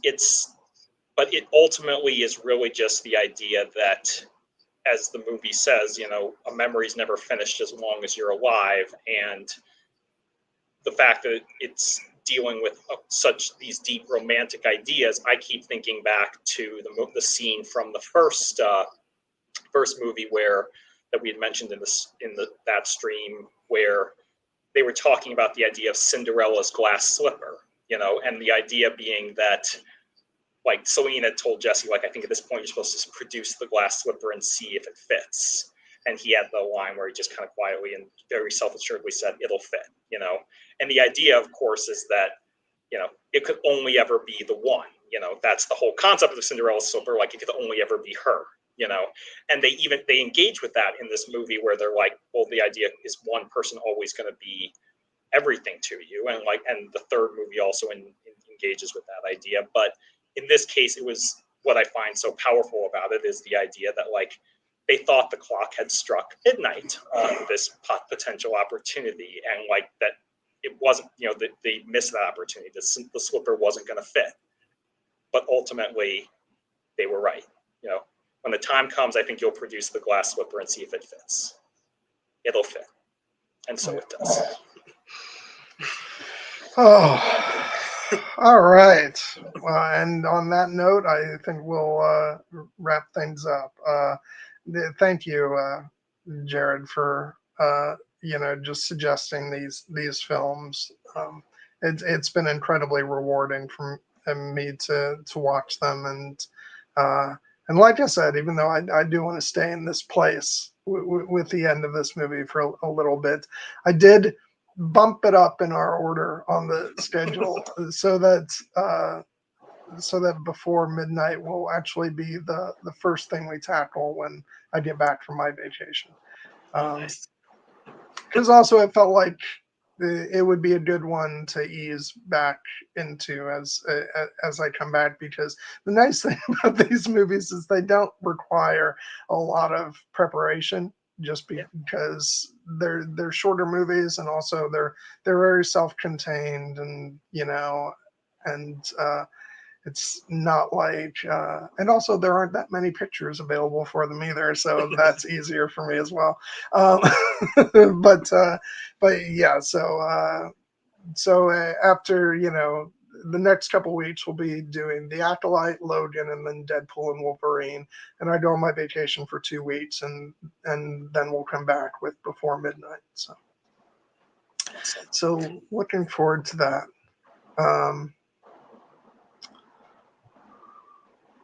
Oh, thank you, Stephanie. Yeah, We're just now wrapping up. Yeah, we're in a we know we're in a tough stretch here, because we remarked on that a number of weeks ago, where we were like, I think it was like the second week House of the Dragon had been on, and we'd taken the week off before that, and I was like, oh yeah, this is our first week doing this with people's attention divided, because they're not so much divided but given over completely to House of the Dragon, and we're like, but that's okay, that's all right. And the good thing about this week is we're wrapping up before the new episode drops, so so that's good. But I will say I've been absolutely loving this season of House of the Dragon, even though it's dark, but I've also feel like for the most part I've been in a better place to handle it emotionally. We'll see how tonight goes. but yeah, no, I've been enjoying the heck out of it, and yeah. So I hope you guys all enjoy the new episode tonight. And yeah, so but now I'm also thinking about we're talking about all the stuff we have coming up, and maybe we don't even do a stream about anything related to it for a while, but you and I definitely have to sit down and have like an alien conversation now that it's been brought up. I have a feeling we're gonna eventually be doing a revisited on that one, and we've also been talking for a while. Like, I know that Trish, I believe, that also wanted to be on, but Aliens is a movie that hasn't been covered so far on the channel, and if you're going to do Alien, you've got to do Aliens too, and then maybe stop, because I think, speaking of things that we would, might be a little bit more conflicted on, I enjoy certain aspects of Alien 3, but there is one decision and two decisions, shall we say, in that movie that I have never been able to forgive, of course. Oh, geez, I wonder what that could be. I have a feeling we see eye to eye on those decisions. I will say, though, I'm really looking forward to the new film coming out. It looks like it has the potential. I will use that word, the potential to be really, really something special. So, but we'll see how that all pans out. Because I've pretty much everything after Aliens. Some of the stuff I like better than others, but it's fair to say I have mixed feelings on most of the stuff. There are things that I love about Prometheus, and then there's some stuff that I'm like, same thing with Alien Covenant, and I feel like they're different things. But one thing I will say about Prometheus is that has some of my absolute favorite production design of any film. It is a gorgeous movie. So and of course the best, like the greatest thing about both Prometheus and Alien Covenant is the great Michael Fassbender. Like, I hope they haven't abandoned David as a character completely, because I want to see some more stuff with him in the future. But again, like It's a whole other conversation. And, a curious way to wrap up our conversation about this movie going into androids and face huggers. But yeah, no. So again, next week we'll be talking about the Acolyte. Then the week after that, Logan, and then Deadpool and Wolverine. So hope you guys will join us for for all that.